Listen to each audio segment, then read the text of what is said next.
അപ്പോസ്തല പ്രവൃത്തികൾ 2-ാം അധ്യായത്തിന്റെ 1 മുതലുള്ള വചനങ്ങളാണ് പകൽ വായിച്ചത്. In the morning we read from Acts chapter 2, the first portion of that chapter. വീണ്ടും അത് തന്നെ വായിച്ചുകൊണ്ട് നമുക്ക് രാത്രിയിലെ ശുശ്രൂഷയിലേക്കും പ്രവേശിക്കാം. And let's enter into this evening session again by reading the same verses.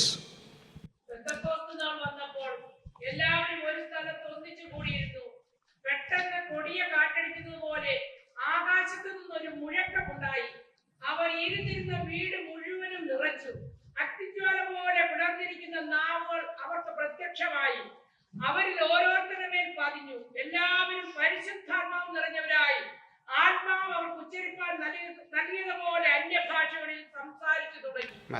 When the day of Pentecost had fully come, they were all with one accord in one place, and suddenly there came a sound from heaven as of a rushing mighty wind, and it filled the whole house where they were sitting. Then there appeared to them divided tongues as of fire, and one sat upon each of them. And they were all filled with the Holy Spirit and began to speak with other tongues as the Spirit gave them utterance. ഇതിന്റെ ആമുഖവും പശ്ചാത്തലവും നമ്മൾ വിശദീകരിച്ചിരുന്നു. We had explained about the background and the context of this portion. 7 ലേവ്യ പെരുന്നാളുകൾ Bible വിശദീകരിക്കുന്നു. There are 7 feasts of the Levites which are mentioned in the Bible. അതില് 4-ാമത്തെ പെരുന്നാളാണ് Pentecost. And the day of Pentecost is the 4th feast among the 7 feasts. അത് പെസഹ ആചരണത്തിന്റെ 50-ാം ദിവസത്തെയാണ് പെന്തക്കോസ്ത് എന്ന് പറയുക. And Pentecost is the 50th day coming after the feast of the Passover. പെസഹ ആചരണത്തിനും പെന്തക്കോസ്തിനും ഇടയ്ക്കുള്ള 50 ദിവസങ്ങളുടെ ഇടവേളയിൽ അന്ന് ഉലകത്തിന്റെ പലയിടങ്ങളിൽ ചിതറിപ്പോയ ജൂതന്മാര് യെരുശലേമിൽ ഉണ്ടായിരുന്നു. And in the time period of 50 days between the Passover and the day of Pentecost, the Jews who were scattered around the different regions across Jerusalem would come back and meet in Jerusalem. ആ ദിവസത്തെ നമുക്ക് പ്രാധാന്യമുള്ളതായി തോന്നുന്നത് സഭ രൂപവൽക്കരിക്കപ്പെട്ടതെന്നാണ്. And the reason why this is an important distinction is because the church was established in these days. അതുകൊണ്ട് പെന്തക്കോസ്ത് എന്ന് പറയുന്ന ഒരു അനുഭവത്തെ കേന്ദ്രീകരിച്ച് ദൈവാത്മാവിന്റെ ഇടപെടലിനെ കേന്ദ്രീകരിച്ചാണ് പെന്തക്കോസ്ത് വിശ്വാസം അതിന്റെ ദൈവശാസ്ത്രമൊക്കെ രൂപപ്പെടുന്നത്. So the theology behind Pentecost is very much reliant on the coming of the Holy Spirit. ആളുകൾ ചിലപ്പോഴൊക്കെ നമ്മെക്കുറിച്ച് പറയാറുണ്ട് 100 വർഷത്തെ പഴക്കം 100 വർഷത്തെ ചരിത്രമാണ് നമുക്കുള്ളത് എന്നൊക്കെ. Many people usually describe the Pentecostal experience as only 100 years old. ആദ്യം തന്നെ പറയട്ടെ, പെന്തക്കോസ്ത് സഭകളുടെ ഇന്നെന്ന നിലയിലുള്ള രൂപവൽക്കരണം അതിൻ്റെ പുനരൂപവൽക്കരണമാണ് 100 വർഷം പഴക്കമുള്ളത്. But the 100-year-old church of Pentecost is only the renewed form of Pentecost, but the actual experience of Pentecost goes way before. ഇത് ആഗോള ക്രിസ്തീയതയ്ക്കകത്ത് നിന്ന് തന്നെ രൂപപ്പെട്ടു വന്ന ഒരു റിഫർമേഷൻ മൂവ്മെൻ്റ് ആണ്. പുറത്തുനിന്ന് രൂപപ്പെട്ടു വന്ന ഒന്നായിരുന്നെങ്കിൽ നമുക്കിതിന് 100 വർഷത്തെ പ്രായം പറയാമായിരുന്നു. പക്ഷേ ഇത് അകത്തുനിന്ന് സഭയ്ക്കകത്ത് സംഭവിച്ച ഒരു പ്യൂരിഫിക്കേഷൻ, ഒരു ശുദ്ധീകരണത്തിന്റെ പരിണിത ഫലമായി രൂപപ്പെട്ടതാണ്. But the Pentecostal experience is not something which came from the outside into Christianity, but it was already part of the global church, and it came out as a renewing, as a purification of the existing Christian church. അതിന് നവീകരണം അഥവാ reformation എന്നൊക്കെ ലോകം പറയുമ്പോഴും നമുക്ക് സംഭവിച്ചത് നവീകരണമല്ല, പൂർവീകരണമാണ്. പഴയ കാലത്തിലേക്ക് ചരിത്രപരമായി അപ്പോസ്തല പ്രവൃത്തിയിൽ പറയുന്ന അനുഭവങ്ങളിലേക്കുള്ള മടക്കയാത്രയാണ് സംഭവിച്ചത്. So even though the world would refer to the Pentecostal experience as a Reformation experience, but when you look at it carefully, you can see that it is actually taking back us to a historical experience, to the very beginning of the first church. അതിന് ഓരോ രാജ്യങ്ങളിൽ ഓരോ രൂപത്തിലാണ്, ഓരോ ശൈലിയിലാണ് അതിൻ്റെ രൂപവൽക്കരണം സംഭവിച്ചത്. And this Reformation or change happened in different forms and different styles in different regions across the world. ആളുകൾ പറയാറുണ്ട്, നമ്മൾ പാരമ്പര്യങ്ങളെ എതിർക്കുന്നു, നമ്മൾ അനുഷ്ഠാനങ്ങളെ ആചാരങ്ങളെ എതിർക്കുന്നു, നമ്മൾ എന്തോ ക്രൈസ്തവ സഭയുടെ ആഗമനമുള്ള സ്വഭാവത്തിൽ നിന്ന് വിഭിന്നരാണെന്ന് പറയാറുണ്ട്. People usually comment that the Pentecostal experience is against the church tradition, and then that we are diverting and moving away from the church traditions. എന്നാൽ ഞാൻ ഉറപ്പായി ഒരു കാര്യം പറയാം, നിങ്ങൾ ബൈബിളിലെ അപ്പോസ്തല പ്രവൃത്തി അടക്കമുള്ള ആ ഗ്രന്ഥങ്ങളാണ് ആദിമസഭയുടെ രൂപവൽക്കരണത്തിന്റെ ചരിത്രമെങ്കിൽ, But if the history of the first church that we see is based on the books like the Acts of the Apostles, ഒന്നാം നൂറ്റാണ്ടിലെ ആ സഭയുടെ തനിമയോട്, അന്നത്തെ ശൈലിയോട് ഇന്ന് ചേർന്ന് നിൽക്കുന്ന സമൂഹം ആരാണ്? then the question arises, which is the congregation which is closest in similarity to the first century church? ആദിമസഭയിൽ വിഗ്രഹങ്ങളില്ല. In the first century church there were no idols. ആദിമസഭയിൽ ഏതെങ്കിലും തരത്തിലെ ഇന്ന് കാണുന്ന തരത്തിൽ കാണുന്ന പൗരോഹിത്യ ശ്രേണിയില്ല. There were no priestly ordinance which is found in the first century church. ഏതെങ്കിലും ആചാര അനുഷ്ഠാനങ്ങളില്ല. There were no traditional rituals which are found in the first century church. അതൊരു സാഹോദര്യ കൂട്ടായ്മയായിരുന്നു. It was a communal gathering. അത് ഏറ്റവും ജനഹൃദയങ്ങളിൽ രൂപപ്പെട്ടു വന്ന ഒരു ശൈലിയായിരുന്നു. It was a style which developed and came out of the hearts of the people. അവർ അത്ഭുതങ്ങൾക്കും അടയാളങ്ങൾക്കും ദൈവപ്രവൃത്തിക്കും രോഗശാന്തിക്കും പ്രാധാന്യം കൊടുത്തിരുന്നു. They gave a lot of importance to miracles and healings and the work of God which is happening in their midst. ഭൗതിക ജീവിതത്തിന്റെ തെറ്റായ നടപടിക്രമങ്ങൾക്കെതിരെ അത് നിലപാടെടുത്തിരുന്നു. And it had an established foundation against the worldly living. മദ്യപാനമടക്കമുള്ള വെറിക്കൂത്തുകൾ അന്നത്തെ റോമിൽ നടമാടിയിരുന്ന പലതരം അധർമ്മ പ്രവൃത്തികളോട് ജീവിതം കൊണ്ട് സമരം പ്രഖ്യാപിച്ചവരുടെ ഗ്രൂപ്പായിരുന്നു ആദിമസഭ. So the first century church was a group of people who had proclaimed and boldly proclaimed their opposition to the way of life and the lifestyle which existed during the Roman times, which included even consumption of alcohol. ഇന്ന് അത്തരത്തിലെ ഒരു നിലപാടുള്ള ക്രൈസ്തവ സഭ ഏതാണ്? Now if you compare that to today's generation, which congregation or church is closest in style and following these ordinances? തീർച്ചയായിട്ടും ക്രിസ്തീയ വിശ്വാസത്തെ ആ നിലയിൽ തന്നെ കണ്ടുവരുന്ന ഇന്ന് സമൂഹത്തിൽ നിലനിൽക്കുന്ന ഏറ്റവും ശക്തമായ പ്രസ്ഥാനം പെന്തക്കോസ്ത് മൂവ്മെന്റ് ആണ്. Definitely I can say that the Pentecostal movement is the only movement which is closely in similarity with the styles and the teachings of the first century church. ആദിമസഭയിൽ ശിശുസ്നാനമില്ല. In the first century church there is no infant baptism. ആദിമസഭയിൽ യേശുവിന്റെ അമ്മയായ മറിയത്തെ ഏതെങ്കിലും തരത്തിൽ ഇന്ന് കാണുന്ന നിലയിൽ വന്ദിക്കുന്ന ഏർപ്പാടില്ല. There is no worship of Mother Mary in the first century church as we see in a lot of other churches today. ആദിമസഭയിൽ വിശുദ്ധന്മാരോടുള്ള പ്രാർത്ഥനയില്ല. There is no prayer to the saints which is found in the first century church. ആദിമസഭയിൽ മരിച്ചു മണ്ണടഞ്ഞു പോയ മനുഷ്യരോട് പ്രാർത്ഥനയില്ല. There is no prayer to the people who are dead and buried in the first century church. ആദിമസഭയിൽ മരിച്ചവർക്ക് വേണ്ടിയുള്ള പ്രാർത്ഥനയില്ല. And we don't even see that a prayer is prayed for the dead in the first century church. ഏറ്റവും purify ചെയ്തെടുത്ത ഒരു അതിവിശുദ്ധ വിശ്വാസം ഒന്നാം നൂറ്റാണ്ടിൽ നിലനിന്നിരുന്നു. And there was, but the faith which lasted in the first century church was such a pure form of faith. ഏക ദൈവത്തിന് ഒരേ ഒരു മധ്യസ്ഥൻ എന്ന വാദത്തിൽ കർത്താവായ യേശു എന്ന ഒറ്റ മധ്യസ്ഥനേ ഉള്ളൂ എന്ന് അപ്പോസ്തലൻ പഠിപ്പിക്കുന്നു. And the apostles taught that there is only one mediator to reach God, and that was Jesus Christ alone. അതുകൊണ്ട് പെന്തക്കോസ്തിന്റെ സന്ദേശം ഏതെങ്കിലും തരത്തിൽ പുതിയൊരു പ്രസ്ഥാനം രൂപവൽക്കരിക്കാനല്ല. ഇന്ന് നിലനിൽക്കുന്ന സഭകളിൽ ആ പെന്തക്കോസ്തിന്റെ ശക്തി വ്യാപരിച്ചിട്ട് അവർ വചനത്തിലേക്ക് മടങ്ങണം, ചരിത്രത്തിലേക്ക് മടങ്ങണം, ഒന്നാം നൂറ്റാണ്ടിലേക്ക് തിരിച്ചു പോകണം. So the message of Pentecost is not to establish a new organization, but to take the children of God back to the original doctrine, the original form of worship. അത് സംസ്കാരം കൊണ്ടോ മറ്റ് ജീവിതചര്യകൾ കൊണ്ടോ ഇന്ന് കാണുന്ന പുരോഗമനവാദം കൊണ്ടോ നമ്മൾ പിന്തിരിഞ്ഞോടണമെന്നല്ല, ആത്മീയതയുടെ ഉള്ളടക്കങ്ങൾ ആദിമസഭയിലെ പോലെ നിലനിൽക്കണം. So the culture which is followed, it is not that the culture changes the way that we worship God, but or takes us or makes us compromise in any way based on the changing times, but it is to stay true to the actual doctrine which was preached by the apostles. യേശുവിന്റെ സുവിശേഷം ജനങ്ങളിൽ എത്തിക്കണം. The gospel of Jesus should be taken to the people. അപ്പോൾ സഭയ്ക്കുള്ളിൽ രൂപപ്പെടേണ്ട ആത്മശക്തി, സഭയ്ക്ക് പുറത്തു പോകേണ്ട ദൗത്യത്തിന്റെ മിഷന്റെ ആ നിർവഹണം, ഇതെല്ലാം നമ്മൾ പഠിപ്പിക്കുന്നു. So we teach about the power of the Holy Spirit within the church, which drives the church to take the gospel of Jesus to outside the church. നമുക്ക് വചനത്തിലേക്ക് ഒന്ന് മടങ്ങി വരാം. So let's come back to the word of God now. ആദിമസഭയിൽ ആദിമസഭ രൂപപ്പെടുന്ന ചരിത്രമാണ് അപ്പോസ്തലപ്രവൃത്തി 2. So Acts chapter 2 is the history of the formation of the first century church. സത്യത്തിൽ ഈ ചരിത്രം എഴുതുന്നത് ഒരു വൈദ്യനാണ്, ഒരു ഡോക്ടറാണ്. Essentially it is a physician who is writing the history of the first century church. പുതിയ നിയമത്തിന്റെ എഴുത്തുകാർ 8 പേരാണ്. There are 8 authors of the New Testament. 4 പേരെ നിങ്ങൾക്ക് പെട്ടെന്ന് അറിയാം. 4 authors you know right away. Mathai, Markose, Lukose, Yohannan. Matthew, Mark, Luke and John. 2 പേരുടെ പേര് പറയാൻ പറഞ്ഞാൽ പെട്ടെന്ന് അറിയാം, പൗലോസും പത്രോസും. And 2 other people you know quickly, it's Paul and Peter. ഇനി 2 പേരുടെ പേരുടെ പറയാൻ അറിയാം, യൂദായി, യാക്കോബും. And 2 other people you know, Jude and James. 8 പേരും പഠിച്ചില്ലേ?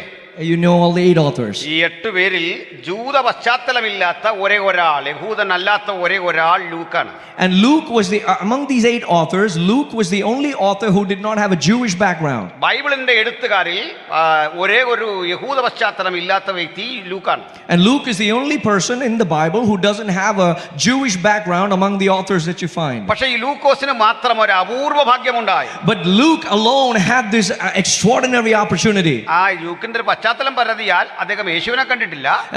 If you study the background of Luke, he has not met Jesus. അദ്ദേഹം യഹൂദനല്ല. He's not a Jew. അദ്ദേഹം മാസിഡോണിയക്കാരനാണ്. He's from Macedonia. അദ്ദേഹം ഒരു ഗ്രീക്ക് വൈദ്യശാസ്ത്രം പഠിച്ച ആളാണ്. He's a physician. He's a Greek physician. അദ്ദേഹം യേശുവിനോടോ അപ്പോസ്തലന്മാരോടോ ബന്ധപ്പെട്ടിരിക്കാനിടയില്ല. And he had no opportunity to be related or come in contact with Jesus or the apostles. അദ്ദേഹം പൗലോസിന്റെ ശിഷ്യനാണ്. He was a disciple of Paul. ആ വഴിക്ക് യേശുവിനോട് ബന്ധപ്പെട്ടിട്ടുണ്ട്. And it was through that he came to know about Jesus. ആ അറിവിലൂടെ അപ്പോസ്തലന്മാരുമായിട്ട് ഇടപഴകിയിട്ടുണ്ട്. And through that knowledge is when he came to know about the apostles. അദ്ദേഹത്തിന് കിട്ടിയ ഭാഗ്യം എന്താണ്? And that was his good luck. ആ മനുഷ്യൻ യേശുവിന്റെ ജീവചരിത്രത്തിന്റെ ഭാഗമായ ലൂക്കോസിന്റെ സുവിശേഷവും സഭയുടെ ചരിത്രമായ അപ്പോസ്തല പ്രവൃത്തി എഴുതാൻ അവസരം കിട്ടി. So because of this he got the opportunity to write the biography of Jesus and also the history of the formation of the church. ആ രണ്ട് ചരിത്രവും രേഖപ്പെടുത്തിയ ഒരേ ഒരാൾ. And the only person who had the opportunity to write down and pen down the history of both Jesus and the church. ഈ വൈദ്യൻ അല്ലെങ്കിൽ അപ്പോത്തിക്കരി എന്ന് വിളിക്കുന്ന പഴയ കാലത്തെ ഡോക്ടറെ വിളിക്കുന്ന പേരാണ് അപ്പോത്തിക്കരി. And the doctors of the olden times were referred to as apothecary. ഈ പദം കേട്ടിട്ടുണ്ടോ? Have you heard that term? ഇത് കേട്ടിട്ടില്ലെന്നൊക്കെ ഈ മനുഷ്യൻ ചുമ്മാ പറയുന്നതാണ്. പ്രായം എത്ര ആയില്ലെന്ന് കാണിക്കാനാ. The people who pretend to say that they have not heard this term are just pretending so because they don't want to show their age. ഇത് കേട്ടിട്ടുണ്ടോ ഇല്ലെന്നുള്ള നില അവിടെ ഇരിക്കുകയാണ്. He's seated in a way as if he has never heard of this term. മനുഷ്യന്റെ ഓരോ അടവുകളെ. പോട്ടെ. അപ്പോത്തിക്കരിന്ന് കേട്ടിട്ടുണ്ടോ? കേട്ടിട്ടുണ്ട്. ഇപ്പം പോട്ടെ. ചുരുക്കി പറഞ്ഞാൽ ഈ അപ്പോത്തിക്കരി അല്ലെങ്കിൽ വൈദ്യൻ എന്ന് പറയുന്നത് പഴയ കാലത്ത് അത്ര ഡിമാൻഡുള്ളൊരു ജോലിയല്ല ഡോക്ടർ ജോലി. In short, the apothecary or this profession was not a lot in demand in the past days. അയാൾ ഒരു ഡൂലോസ് ആണ്, ഒരു അടിമയാണ്. He was a slave. അദ്ദേഹത്തിന് ഒരു യജമാനൻ ഉണ്ടാവും. He had a master. അയാളുടെ കുടുംബത്തിലെ ഡോക്ടറാണിത്. Oh, he's actually a family doctor of the master to whom he belongs to. അപ്പോൾ റോമിൽ 3-4 തരം മനുഷ്യരുണ്ട്. There are 3 types of people in Rome. ഒരു കൂട്ടരെ പെട്രീഷ്യൻസ് എന്ന് വിളിക്കും. One group are called patricians. ഒരു കൂട്ടരെ പെബ്ലിയൻസ് എന്ന് വിളിക്കും. Some are called plebeians. Patricians high class of the സൊസൈറ്റിയാണ്, എലീറ്റ് ക്ലാസ് ഓഫ് ദ സൊസൈറ്റിയാണ്. Patricians are the elites in the society, or the high class people. അവർ ഉന്നത പൗരത്വമുള്ളവരാണ്. They had a lot of higher education. അവരെ വെറുതെ question ചെയ്യാൻ പറ്റില്ല. You can't just question them directly. ആ പദവിയൊക്കെ പൗലോസ് ആസ്വദിക്കുന്നത് കാണാം. You can see that Paul enjoys such positions. പിന്നീട് അതൊക്കെ വലിച്ചെറിയുന്നത് കാണാം. Then you can see അതൊക്കെ ഉപേക്ഷിക്കുന്നത്. Then you can see that he rejects and lets go of ഒരു it. സുഖവും വേണ്ടെന്ന് വെക്കുന്ന കാണാം. He says, I don't need any of these positions. അപ്പോൾ പൗലോസ് ഒരു പെട്രീഷ്യനാണ്. So Paul is a patrician. ഇനി സമ്പന്നരായ കുറേ മനുഷ്യര് പണം കൊടുത്തത് വാങ്ങാറുണ്ട്. Many people used to purchase this out of their wealth. അവരാണ് plebeians. Those are the plebeians. ഇതിന് ശേഷം ഒരു കൂട്ടരുണ്ട് അടിമകൾ, Doulos. And then there is a third category called doulos, who are the slaves. ഈ ഡൂലോസ് നിങ്ങൾ കേട്ടിട്ടുണ്ടാവും. Have you heard of doulos? മിക്കവാറും Bible കോളേജിന്റെ പേര് ഡൂലോസ് എന്നാണ്. Most of the Bible college names are called doulos. എന്തിനാണ് അത് ഇട്ടേക്കുന്നൊരു പിടിയില്ല. I have no idea why they've named it so. അടിമ എന്നതിന്റെ അർത്ഥം. It means slave. പിന്നെ ഒരു കപ്പലിനുണ്ടായിരുന്നു അല്ലേ, ഓയമിന്റെ ഒരു കപ്പൽ. There was also another ship of OM. ഇനി ഇതൊന്നും അല്ലാത്തൊരു സംഭവമുണ്ട്. And then there is something which is not among any of these categories. ഈ ഗാംബ്ലിംഗ്, ചൂതുകളി ഉണ്ടായിരുന്നു പണ്ട്. They used to have gambling in those days. അവിടെ മൃഗയുദ്ധം ഉണ്ടായിരുന്നു. And there was gladiator wars among the beasts. ഇതിലൊക്കെ പണം മുടക്കിയിട്ട് ഈ ഹൈ ക്ലാസ് ആയ ആളുകൾ പെട്ടെന്ന് നശിച്ചു. And many people used to gamble with their high wealth, and the high class people used to lose their lives over it. അങ്ങനെ വലിയ സമ്പന്നരാണ്. And they were greatly rich people. ഇവിടെ ഞാൻ നോക്കിയിട്ട് അങ്ങനെ സമ്പന്നനായ ഒരാള് ഇതേ ഉള്ളൂ. Among the crowd that I see, I don't see a lot of rich people around. അത് കൂടുതൽ കാശുള്ളവരുണ്ടെങ്കിൽ ക്ഷമിക്കണം, നമുക്ക് പിന്നെ കാണാം. Forgive me if you are rich, we can meet later. അപ്പോൾ ഈ ഇങ്ങനെയുള്ള അതിസമ്പന്നരെയാണ് പെട്രീഷ്യൻസ് എന്ന് വിളിക്കുന്നത്. So these highly rich people were the ones who were referred to as patricians. ഇവർ ചിലര് ഈ ഗാംബ്ലിംഗിൽ ഏർപ്പെട്ട് പെട്ടെന്ന് പണമെല്ലാം ഇല്ലാതാവും. Some of them used to get involved in gambling and they'll lose all their money. ഇതിനകത്ത് ഒത്തിരി സംഭവങ്ങളുണ്ട്. There are many things to explain in this. അപ്പൊ ഇങ്ങനാകുന്ന മനുഷ്യരുടെ കുടുംബം എല്ലാം അങ്ങ് വല്ലാതെയാകും. So the families of such people also would lose their way. സമാധാനവും സന്തോഷവും ഇല്ലാതെയാകും. They will lose their peace and happiness. ഒരു ഭ്രാന്ത് പോലെ ഇതിൽ ഇടപെട്ടിട്ട് തനിക്കുള്ള സ്വത്തെല്ലാം വെച്ച് ഇങ്ങനെ ഈ ചൂതുകൾ ഈ ഗാംബ്ലിങ്ങിൽ ഏർപ്പെടും. And this gambling would become such a big obsession that they would get addicted to it and lose all their wealth on it. ചിലപ്പോഴൊക്കെ വലിയ സമ്പന്നരാകും. Sometimes they might gain money and get rich out of gambling. പണത്തോടുള്ള ഈ വലിയ ആർത്തി കൊണ്ട് വീണ്ടും വീണ്ടും വീണ്ടും ഇങ്ങനെ ധനം സ്വരൂപിക്കാൻ നോക്കും. And they had great greed towards money and they used to try to gather and make as much money as possible. പക്ഷെ പെട്ടെന്ന് തകർച്ച വരും. But suddenly they will face defeat and destruction. പൗരത്വം പോയി, Their citizenship was lost, പദവി പോയി, their position was lost, അയാൾ ഈ മൂന്ന് കുലത്തിലും പെടൂല. and they will never belong to any of those three categories. അയാള് അതപ്പതിച്ചു പോകുമ്പോ ഈ കോടതിയിൽ പോകാൻ പോലും വഴിയില്ല. And they don't even have the ability to go to the court anymore. ഇവരെ വിളിക്കുന്ന പേരാണ് client. This category of people were called as clients. ഇങ്ങനെയാണ് കോടതികളിൽ ഇവർക്ക് വേണ്ടി ഒരാൾ പോകും. അങ്ങനെ കക്ഷി എന്ന പദം തന്നെ ഉണ്ടാവുന്നത്. Oh, that is how the term client even came around because of this category of people. ഇങ്ങനെയുള്ള റോമൻ ആധിപത്യം മുഴുവൻ ഈ ലോകത്തെ ഇസ്രായേൽ അടക്കമുള്ള ലോകത്തെ ഇങ്ങനെ കേന്ദ്രീകരിച്ചിരിക്കുന്ന ഒരു കാലം. So this was a time where the Roman Empire had completely taken over the world, including the regions of Israel. അതിനിടയ്ക്ക് അടിമകൾ തമ്മിലുള്ള ഏറ്റുമുട്ടൽ. Oh, then there was a fight or war which happens between the slaves. ഈ ഡൂലോസും യജമാനന്മാരും തമ്മിലുള്ള സംഘട്ടനങ്ങൾ. There will be rebellion where the slaves would rise up and fight against their masters. അതിനിടയ്ക്ക് വലിയ സമ്പന്നരായ ആളുകളുടെ കീഴിൽ വരുന്ന അടിമകൾ ഈ യജമാനന്മാരെ തരം കിട്ടുന്നിടത്ത് കൊന്നുകളയുന്ന പരിപാടികൾ. And we also see that these masters were assassinated in the opportunities that the slaves got. ഈ മനുഷ്യർ തമ്മിലുള്ള മല്ലയുദ്ധം, ഈ പരസ്പരമുള്ള ഏറ്റുമുട്ടലിന് വീര്യം വരാൻ മദ്യവും മയക്കുമരുന്നുകളൊക്കെ കൊടുത്ത് യജമാനന്മാർ ഇവരെ പുഷ്ടിപ്പെടുത്തുന്ന മറ്റൊരു സംഭവം. And there is another region where in order to increase the amount of the fighting, they would feed them with alcohol and drive the slaves to that level of fighting with each other. പറഞ്ഞാൽ അധർമ്മം അതിന്റെ ക്ലൈമാക്സിൽ അതിന്റെ പരകോടിയിൽ നിൽക്കുമ്പോൾ അതിനെ മുഴുവൻ തകർത്തുകൊണ്ട് സ്ഥാപിക്കപ്പെട്ട മാർഗത്തിന്റെ പേരാണ് യേശുക്രിസ്തുവിന്റെ സഭ. So at this time where wickedness had exceeded its normal limit, it was in the midst of all of this wickedness which was going on that the church of Christ was being established. റോമക്കാരെതിരെ, The Romans were against them, മദ്യം വിൽക്കുന്ന കൊടുക്കുന്ന ആളുകളെതിരെ, and the people who used to sell alcohol were against them, എഫെസോസിലെ മന്ത്രവാദികളെതിരെ, and the sorcerers of Ephesus were against them, ആ ലോകത്തിന്റെ പലയിടങ്ങളിലുള്ള അധർമ്മ പ്രവർത്തിക്കാരെതിരെ, and the people who worked lawlessness in different parts of the world were against them, ദൈവിക വെളിപ്പാടുണ്ടെന്ന് അഭിമാനിക്കുന്ന ജൂതന്മാരെതിരെ, and the Jews who had take pride about the revelation of God, they were against them, ആ സോക്രട്ടീസിന്റെയും പ്ലേറ്റോയുടെയൊക്കെ നാട്ടിൽ വന്ന Greek തത്വചിന്തകരെ, and there were Greek philosophers like Socrates who came in their line who were against them. അപ്പോൾ ഈ ചിന്തകളെല്ലാം എതിരായിരിക്കുമ്പോഴാണ് അവിടെയൊക്കെ സുവിശേഷം സ്ഥാപിക്കുന്നത്. It was when all of this opposition existed that the gospel was being established. അത് പേടിച്ചും ഭയപ്പെട്ടും കൊണ്ട് സ്ഥാപിക്കല്ല. And that was not established out of cowardice. ഈസ്റ്റിന്റെ സ്ഥാപകൻ ഒരു വെല്ലുവിളി നടത്തി. And they are making a challenge over there. ആ വെല്ലുവിളി ഈ മുഴുവൻ ശക്തിയോടായിരുന്നു. And this challenge was made towards all of these powers. ആ ശക്തികളെ മുഴുവൻ നോക്കിയിട്ട് ഇതിന്റെ സ്ഥാപകനായ ക്രിസ്തു യേശു പറഞ്ഞു, ഞാൻ എൻ്റെ സഭയെ പണിയും. Amen. And Jesus looked at all of these opposing forces and said, I will build my church. പാതാള ഗോപുരങ്ങൾ അതിനെ ജയിക്കയില്ല. And the fortresses of darkness will not overcome it. അവരുടെ നടുവിലൂടെ അതിശക്തമായി വികാസം പ്രാപിച്ച് ഇന്നും തലയുയർത്തി നിൽക്കുന്ന അജയ്യമായ മാർഗമാണ് യേശുക്രിസ്തുവിന്റെ സഭ. And the church of Christ is that one establishment which rose up in the midst of all this opposition and still stands victorious. ഇന്ത്യയിൽ നമ്മുടെ സ്വാതന്ത്ര്യം നഷ്ടപ്പെടുന്നു. We lost our freedom in India. നമുക്ക് നൈജീരിയയിൽ പ്രവർത്തിക്കാൻ വയ്യ. We are not able to work in Nigeria. ആയിരക്കണക്കിന് ക്രൈസ്തവർ ക്രൂശിക്കപ്പെടുന്നു. Thousands of Christians are being crucified. ആയിരങ്ങളെ തലകറുത്ത് മാറ്റുന്നു. Thousands are being beheaded. ഇന്ത്യയിൽ നമ്മുടെ സ്വത്തും മുതലുമൊക്കെ പിടിച്ചെടുക്കുന്നു. In India, our treasure and our wealth is being confiscated. ഭൂട്ടാനിൽ സ്വാതന്ത്ര്യമില്ല. We don't have freedom in Bhutan. മ്യാൻമാറിൽ പ്രവർത്തിക്കാനാവില്ല. We can't work in Myanmar. ഭാരപ്പെടേണ്ട. Don't be burdened. ഇത് ഒളിച്ചും ഭയന്നും ചെയ്യേണ്ടതല്ല. This is not a gospel where you have to be ഞാൻ afraid. എൻ്റെ സഭയെ പണിയും.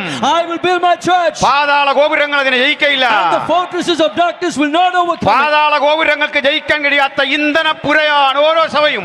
Every church is an armory which cannot be overcome by the fortress of darkness. എന്നിലും നിങ്ങളിലുമുള്ള ആ നിറവിന്റെ ശക്തി ചൈതന്യമാണ് അപ്പോസ്തലപ്രവൃത്തി 2 രൂപപ്പെടുന്നത്. And that is what we see in Acts 2, which is the fullness of the power which resides in us. അപ്പോൾ ആ കൂടെ സുവിശേഷം പ്രസംഗിച്ച വഴിക്ക് പൗലോസിന് കിട്ടിയ ഒരു രത്നമാണ്, ഒരു പേളാണ്, ഒരു മുത്താണ് നമ്മുടെ ലൂക്കോസ്. So Luke was one of the pearls or gems that Paul got during his gospel ministry. ഞാൻ രത്നമാണ് മുത്താണെന്നൊക്കെ പറയാൻ കാരണമുണ്ട്. The reason I call him and refer to him as pearl and gem, I have a reason for it. ഇദ്ദേഹത്തിനൊരു യജമാനനുണ്ട്, പേര് Theophilos. Luke had a master, his name is Theophilus. ഇതിൻ്റെ ഇടയ്ക്ക് മുത്താണ് സ്വത്താണെന്നൊക്കെ ഞാൻ ലൂക്കോസിനെ കുറിച്ച് പറഞ്ഞു. And I referred to Luke as a pearl over here. അതിലൊരു അടിമയാണ്. He was a slave. അദ്ദേഹത്തിന് ഒരു കമ്പാനിനെ കിട്ടി. He got a companion. അത് പൗലോസാണ്. And that was Paul. അത് പെട്രീഷ്യനാണ്. He was a patrician. ഉന്നത റോമൻ പൗരനാണ്. He was a renowned Roman citizen. ആ ഉന്നത റോമൻ പൗരനായ പൗലോസ് And this elite Roman citizen Paul, അടിമയായ ലൂക്കോസിനെ ചേർത്ത് നിർത്തി. and he took care of Luke the slave. അവർക്കിടയ്ക്ക് ഒരു ഇടത്തരക്കാരൻ കൂടി. And there was a mediator for them. അയാളുടെ പേരാണ് Silas. And his name is Silas. ഇനി കുറെ പേര് വരുന്നുണ്ട്. And many more are coming. അതിൽ ഒരാളാണ് Timotheos. And Timothy is one of them. ഇനി ഒരാളാണ് അപ്പഫ്രോഡിറ്റസ്. And Epaphroditus was the other one. ഇങ്ങനെ നിരവധി കൂട്ടുകാരുണ്ട്. And so there are many such companions. ഞാൻ പലപ്പോഴും ഓർക്കാറുണ്ട്, യേശുവിന്റെ കൂടെ ഇരുന്ന് പഠിച്ച 12 പേര്, യൂദാ പോട്ടെ ബാക്കി 11 പേരുണ്ട്. And there were 11 people who were with Jesus and learned from his feet. ഇവരെവിടെ പോയി, ഇവരെ ശിഷ്യന്മാരെവിടെ പോയി, ഇവരുടെ ബൈബിൾ സ്കൂളോടെ പോയി, അവരൊരു കോൺട്രിബ്യൂഷൻ കാണുന്നില്ലെന്ന് നമുക്ക് ഈ പുസ്തകത്തിൽ. And when we look at them, we don't see their contribution in here and makes it wonder, where did they go? Our മോശമായിരുന്നല്ല. It is not that they went bad. ഈ ക്രിസ്തീയതയുടെ ചരിത്രത്തെ മുഴുവൻ സ്വന്തം നിലയിലേക്ക് പരിവർത്തനം ചെയ്ത് കൊണ്ടുപോകത്തക്ക വിധം പൗലോസിൽ നിറക്കപ്പെട്ടൊരു ശുശ്രൂഷയുടെ ശ്രേഷ്ഠതയുണ്ട്. And there was a significance of the ministry of Paul which ties himself into the history of the church. അവരൊരു മിഷണറി യാത്ര തുടങ്ങാണ്.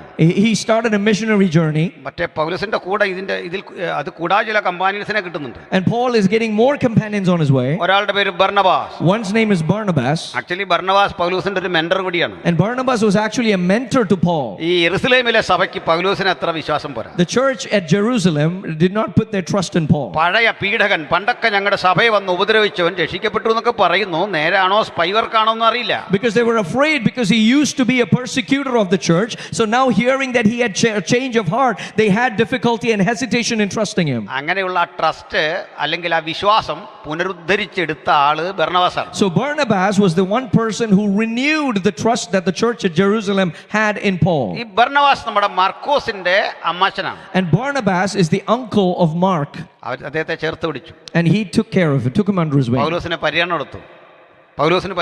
And he gave and he considered him to Paul. ഇനി പൗലോസിന് മറ്റൊരു കമ്പാനിയൻ ഉണ്ടായിരുന്നു. And Paul had another companion. അപ്പൊല്ലോസാ പേര്. His name is Apollos. ഈ 3 പേരെ കുറിച്ച് പഠിക്കണം. And you need to study about these 3 people. എന്താ അവരെ കുറിച്ച് പഠിച്ചാൽ? What should you study?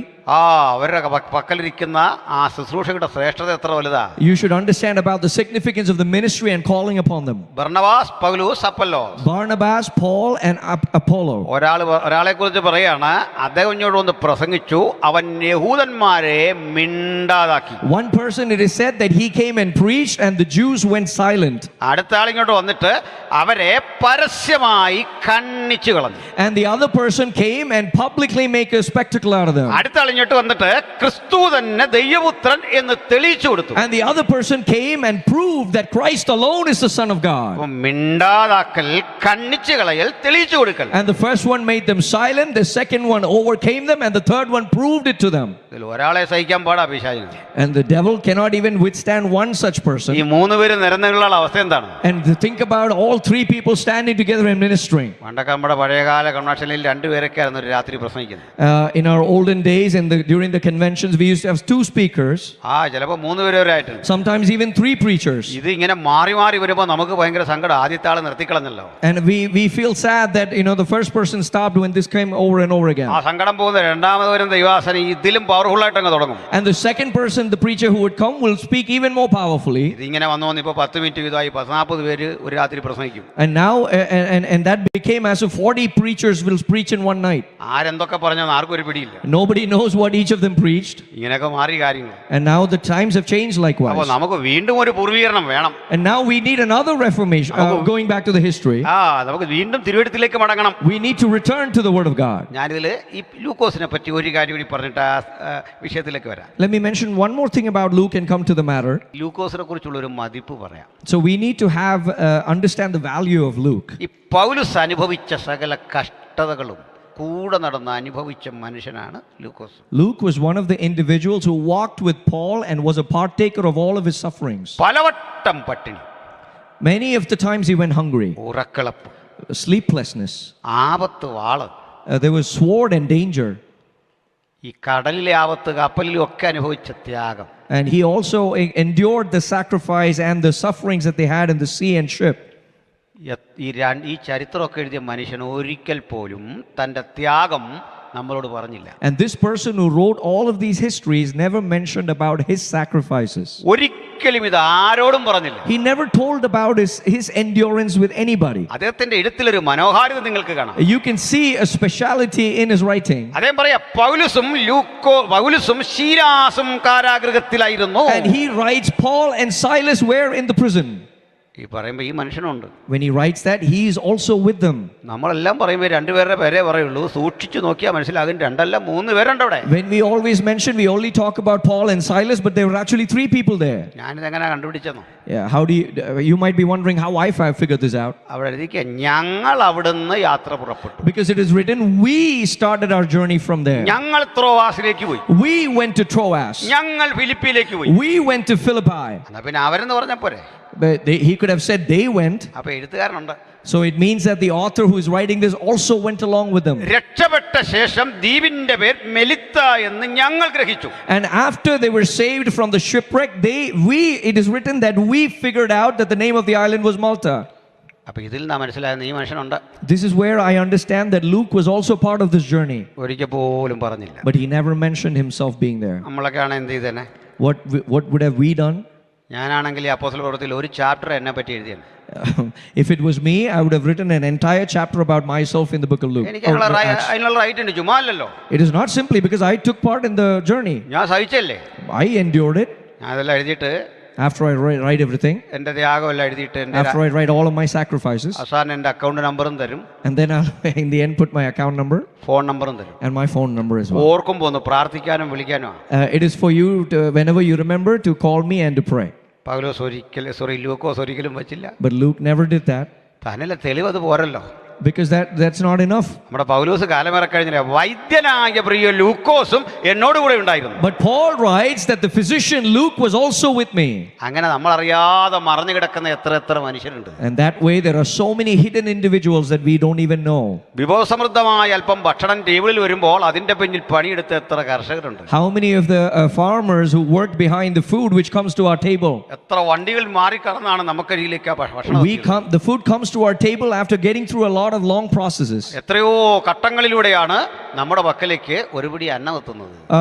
A little bit of food comes to our table after passing through so many stages. അതിനാ ഭക്ഷണം കഴിക്കുമ്പോൾ സ്തോത്രം ചെയ്ത് ഭക്ഷിക്കണം. That is why it says, give thanks to the Lord when you eat your food. അതൊക്കെ ഉണ്ടാക്കിയവർക്കൊക്കെ അതിന്റെ നന്മ കിട്ടണം. So that the people who made that food will be blessed. അതുപോലെയാണ് ഈ നമ്മൾ അറിയാത്ത എത്രയോ പേരുടെ അധ്വാനമാണ് ഈ സഭയുടെ രൂപവൽക്കരണം. And that is what and similarly there are a lot of people who worked and labored behind the reformation or formation of the church. ഞാൻ ചിലപ്പോഴൊക്കെ ഓർക്കും ചില പേരുകൾ പറയാതെ പോകുന്ന ഒരു നന്ദിയേടാണ്. Sometimes I think that it is not good, it is a lack of gratitude if I miss out some names. സോസ്തനസ് എന്ന് കേട്ടിട്ടില്ലേ? Have you heard of Sosthenes? നിങ്ങൾ കേട്ടിട്ടുള്ള തെർത്തോസ് എന്ന് കേട്ടിട്ടുണ്ടോ? Have you heard of Tertus? ആരായി തെർത്തോസ് സോസ്തസും ഒക്കെ? Who are these people? ഇവരെ dictation കൊടുത്ത് പൗലോസ് ജയിലിൽ കിടന്ന് പറഞ്ഞു കൊടുക്കുമ്പോൾ കേട്ടെഴുതുന്ന ആളുകളാണ്. So these were the scribes who would write down every word that Paul dictated. അന്ന് സ്വാതന്ത്ര്യം ഇല്ല നമുക്ക്. There at that time there was no freedom. അന്ന് ഈ തുകൽ ചുരുളുകളൊക്കെ സംഘടിപ്പിച്ച് മഷിയും തൂവലും ഒക്കെ ആയിട്ട് എഴുതാൻ പോണം. And there they would use the scrolls and they would take ink and go and to write down the words of Paul. കാവൽക്കാരനെ കണ്ട് അനുമതി മേടിക്കണം. And they have to get the permission from the guardian or the soldier. വലിയ റിസ്ക്കാണ്. It's a risky job ഈ ജയിലിൽ കിടക്ക police. because Paul is in the prison. ഈ ജയിലൊരു കുഴി കൂടിയാണ്. This prison is a pit. ഇങ്ങനെ താഴെ കിടന്നൊരു അല്പ ഉയരത്തിലാണ് അഴിയിട്ടിരിക്കുന്നത്, അങ്ങോട്ട് കാണാം. And the jail and the bars are written on are placed on a higher level. He can lie from the pit and watch outside. ഇവിടെ കിടന്ന് പറഞ്ഞു കൊടുക്കാണ്. And Paul is actually dictating all of these things from the prison. ഉച്ചത്തിൽ പറഞ്ഞില്ലേ കേൾക്കാൻ പറ്റൂ. Only if he speaks loud can the people who are writing hear him. അത് കേട്ടിട്ട് എഴുതണം. And they have to listen to his words and write it down. ഇവിടെ കിടന്നോണ്ട് പറയാ, നീ ഇതുകൊണ്ട് ലവോദിക്കയെ കൊടുക്കണം. And Paul is saying, go and give this to Laodicea. അവര് വായിച്ചിട്ടത് കൊലോസിയിൽ കൊടുക്കണം. After they read it, they have to give it to Colossian. എന്നിട്ട് അവിടുന്നുള്ള വിശേഷം ഇങ്ങോട്ട് പറയണം. And then you have to bring back the news from these churches. ഇതൊക്കെ പറയുമ്പോ ഇത് ചെയ്യാൻ വേണ്ടി വരുന്ന ഈ മനുഷ്യർക്ക് പിരിയാൻ നേരം ഒരു വണ്ടിക്കാശ് കൊടുക്കാനുള്ള ശേഷിയില്ല ഈ പറഞ്ഞ മനുഷ്യന്. And even when he asks them to do all of these things, he doesn't even have enough money or any support that he can give for their journey. ഒരു ചായ കുടിച്ചോ എന്ന് പറഞ്ഞു കൊടുക്കാൻ 10 രൂപ കയ്യില്ലെന്ന്. He doesn't have any money to even give to meet any of their expenses on the journey. ഇത് എഴുതിയവനും ഇല്ല. It's not for the person who wrote it. ഇത് പറഞ്ഞു കൊടുത്തവനും ഇല്ല. And not for the person who dictated it. അവരുടെ ത്യാഗത്തിൽ രൂപപ്പെട്ട പുസ്തകം ഇത്. But this book is coming out of such a sacrifice that they made. അവരുടെ വേദനയിൽ രൂപപ്പെട്ട പുസ്തകം ഇത്. This book was formed out of the pain that they endured. ഈ പുസ്തകത്തിന്റെ ജീവനും ചൈതന്യം അവരുടെ ആത്മസമർപ്പണത്തിന്റേതാണ്. The life of this book is depending and is based on whatever they surrender to the Lord. ഇത്തരം സമർപ്പണത്തിൽ രൂപപ്പെട്ട മാർഗമായത്. This is a way which was formed out of such a surrender. ഇത് ത്യാഗികളുടെ മാർഗമാണ്. This is a way and of sacrificial people. ഇത് വേദനയിൽ നിന്ന് പ്രചോദനം പ്രാപിച്ചവരുടെ മാർഗമാണ്. It was a way that came out of people who were motivated by their pain. ആത്മശക്തി അവർ പ്രാപിച്ചു. They received the power of that spirit. ആത്മശക്തി അങ്ങോട്ട് പ്രാപിച്ചു കഴിഞ്ഞവർ രണ്ട് തരം പ്രതികരണം. And once they received the filling of the spirit, they had two different responses. അവിടെ പലയിടത്ത് ചിതറിപ്പോയ 18ഓളം ദേശീയതയുടെ 18ഓളം നാഷണാലിറ്റിയുടെ ആളുകൾ വന്നിട്ടുണ്ട്. There were about people from 18 nationalities who were part of the diaspora. അതുകൊണ്ടാണ് ഈ അന്യഭാഷ പറഞ്ഞപ്പോൾ അവിടെ ആ ഭാഷ അറിയാവുന്നവർക്ക് പിടികിട്ടി. That is why when they spoke in different tongues, the people who had gathered around could understand what they were saying. അവിടെ മനസ്സിലാകാത്തവരുണ്ടായിരുന്നു. And there were also people who did not understand this language. മനസ്സിലാകാത്തവർ പറഞ്ഞു, അവർ മദ്യപിച്ചു. The people who did not understand what they said and claimed that they were drunk. മനസ്സിലായവർ പറഞ്ഞു, അവര് ദൈവത്തിന്റെ വൻകാര്യങ്ങൾ സംസാരിക്കുന്നു. And the people who understood what they spoke said, oh, they are talking and proclaiming the wonderful works of God. നമ്മളൊക്കെ പറയാറുണ്ട്, ഇന്ന് ആർക്കും ഇത് മനസ്സിലാവുന്നില്ല. And now we say in these days nobody understands our tongues. എന്താ കാര്യം? Why? ആർക്കെങ്കിലും മനസ്സിലാവണ്ടേ? Shouldn't somebody understand? നമ്മളൊക്കെ ചർച്ചകളിലൊക്കെ വരുമ്പോൾ ഇത് ആളുകൾ ചോദിക്കാറുണ്ട്. Whenever we get into debates, people bring up this point. നിങ്ങളും ഈ ചോദ്യം നേരിട്ടിട്ടുണ്ട്. And you also may have endured and experienced this questioning. അതിന് ഉത്തരം കണ്ടെത്തിയിട്ട് പോകണം. And you should understand the answer for this question today. ആദ്യം പറയാം, First, let me say, ഉപദേശം രൂപവൽക്കരിക്കാനുള്ള പുസ്തകമല്ല അപ്പോസ്തല പ്രവൃത്തി. Acts is not the book based on which you can form a doctrine. അത് ചരിത്രമാണ്. This is a historical writing. കമ്മിറ്റിയുടെ minutes പോലാണ്. It is like the minutes of the meeting. ചരിത്രകാരൻ ഡേറ്റയെ ആസ്പദമാക്കിക്കൊണ്ട് എഴുതുകയാണ്. A historian is writing the facts that he witnessed. അദ്ദേഹം എഴുതുന്ന കാര്യങ്ങളുടെ പ്രത്യേകത എന്തെന്നാൽ ഈ സംഭവങ്ങളൊക്കെ നടക്കുമ്പോൾ ലൂക്കോസ് അവിടെ ഇരിപ്പില്ല. The significance of the words that he's writing over there, it shows that Luke was not there actually when these things happened. 3 സ്രോതസ്സുകളെ അദ്ദേഹം ആശ്രയിച്ചു. He depended on 3 sources. ഒന്ന് ഓറൽ ട്രഡീഷൻ അഥവാ വാമൊഴി പാരമ്പര്യം. One was oral tradition about these stories which were shared. രണ്ടാമതായി ഇതിന്റെ അനുഭവസ്ഥരെ കണ്ട് നടത്തിയ അഭിമുഖം. Second, he went and investigated and spoke to the people who actually were part of the experience. മൂന്നാമത് ദൈവം അദ്ദേഹത്തിന് കൊടുത്ത ആത്മീയ പ്രചോദനം. And the third was the inspiration that God had given him. ഇത് ചരിത്രമാണ്. This is history. ചരിത്രത്തിൽ നിന്ന് ആപ്ലിക്കേഷൻ എടുത്തുകൂടാ. You should not take application from history. സങ്കീർത്തനത്തിൽ നിന്ന് ഡോക്ടറിൻ എടുത്തുകൂടാ. You should not take doctrine from Psalms. കാവ്യ പുസ്തകങ്ങളിൽ നിങ്ങൾക്ക് ഒരു ഡോഗ്മ വികസിപ്പിക്കാനാവില്ല. They are not able to give you a dogma. എന്താ കാര്യം? Why? യോബിന്റെ പുസ്തകത്തിലുണ്ട്, അവന്റെ കൂട്ടുകാർ കാണാൻ വന്നിട്ട് 7 രാവും 7 പകലും ഒരക്ഷരം മിണ്ടാനാവാതെ നിലത്തിരുന്നു. In the book of Job, we see that his friends come to Job and for 7 days and 7 nights they're completely silent. ഒരു മനുഷ്യനെ കാണാൻ ചെന്നിട്ട് നമുക്ക് 7 രാവും 7 പോലും മിണ്ടായിരിക്കാൻ പറ്റുമോ? Can you go to visit somebody and keep quiet for 7 days and 7 nights? രോഗിയെ കാണാൻ ചെന്ന ആളിന് 7 മിനിറ്റ് മിണ്ടായിരിക്കാൻ പറ്റുമോ? When you go to visit a sick person, can you be quiet for more than 7 minutes? അത് കാവ്യത്തിൽ എഴുത്തുകാരന് കവിതയിൽ നമ്മളുടെ ഡിക്ഷണറി അർത്ഥത്തിൻ്റെയൊക്കെ അപ്പുറത്തുള്ള ആശയങ്ങൾ ഉപയോഗിക്കാം. So, in a poetic way, this is what is mentioned over there is a form of poetry in the way that it's mentioned. നമ്മുടെ ചങ്ങാതി പാട് ഒരു സൈന്യം എൻ്റെ നേരെ പാളയം ഇറങ്ങിയാൽ എനിക്ക് പേടിയൊന്നുമില്ലെന്ന്. And we usually sing, even if an army was to encamp against me, I will not fear.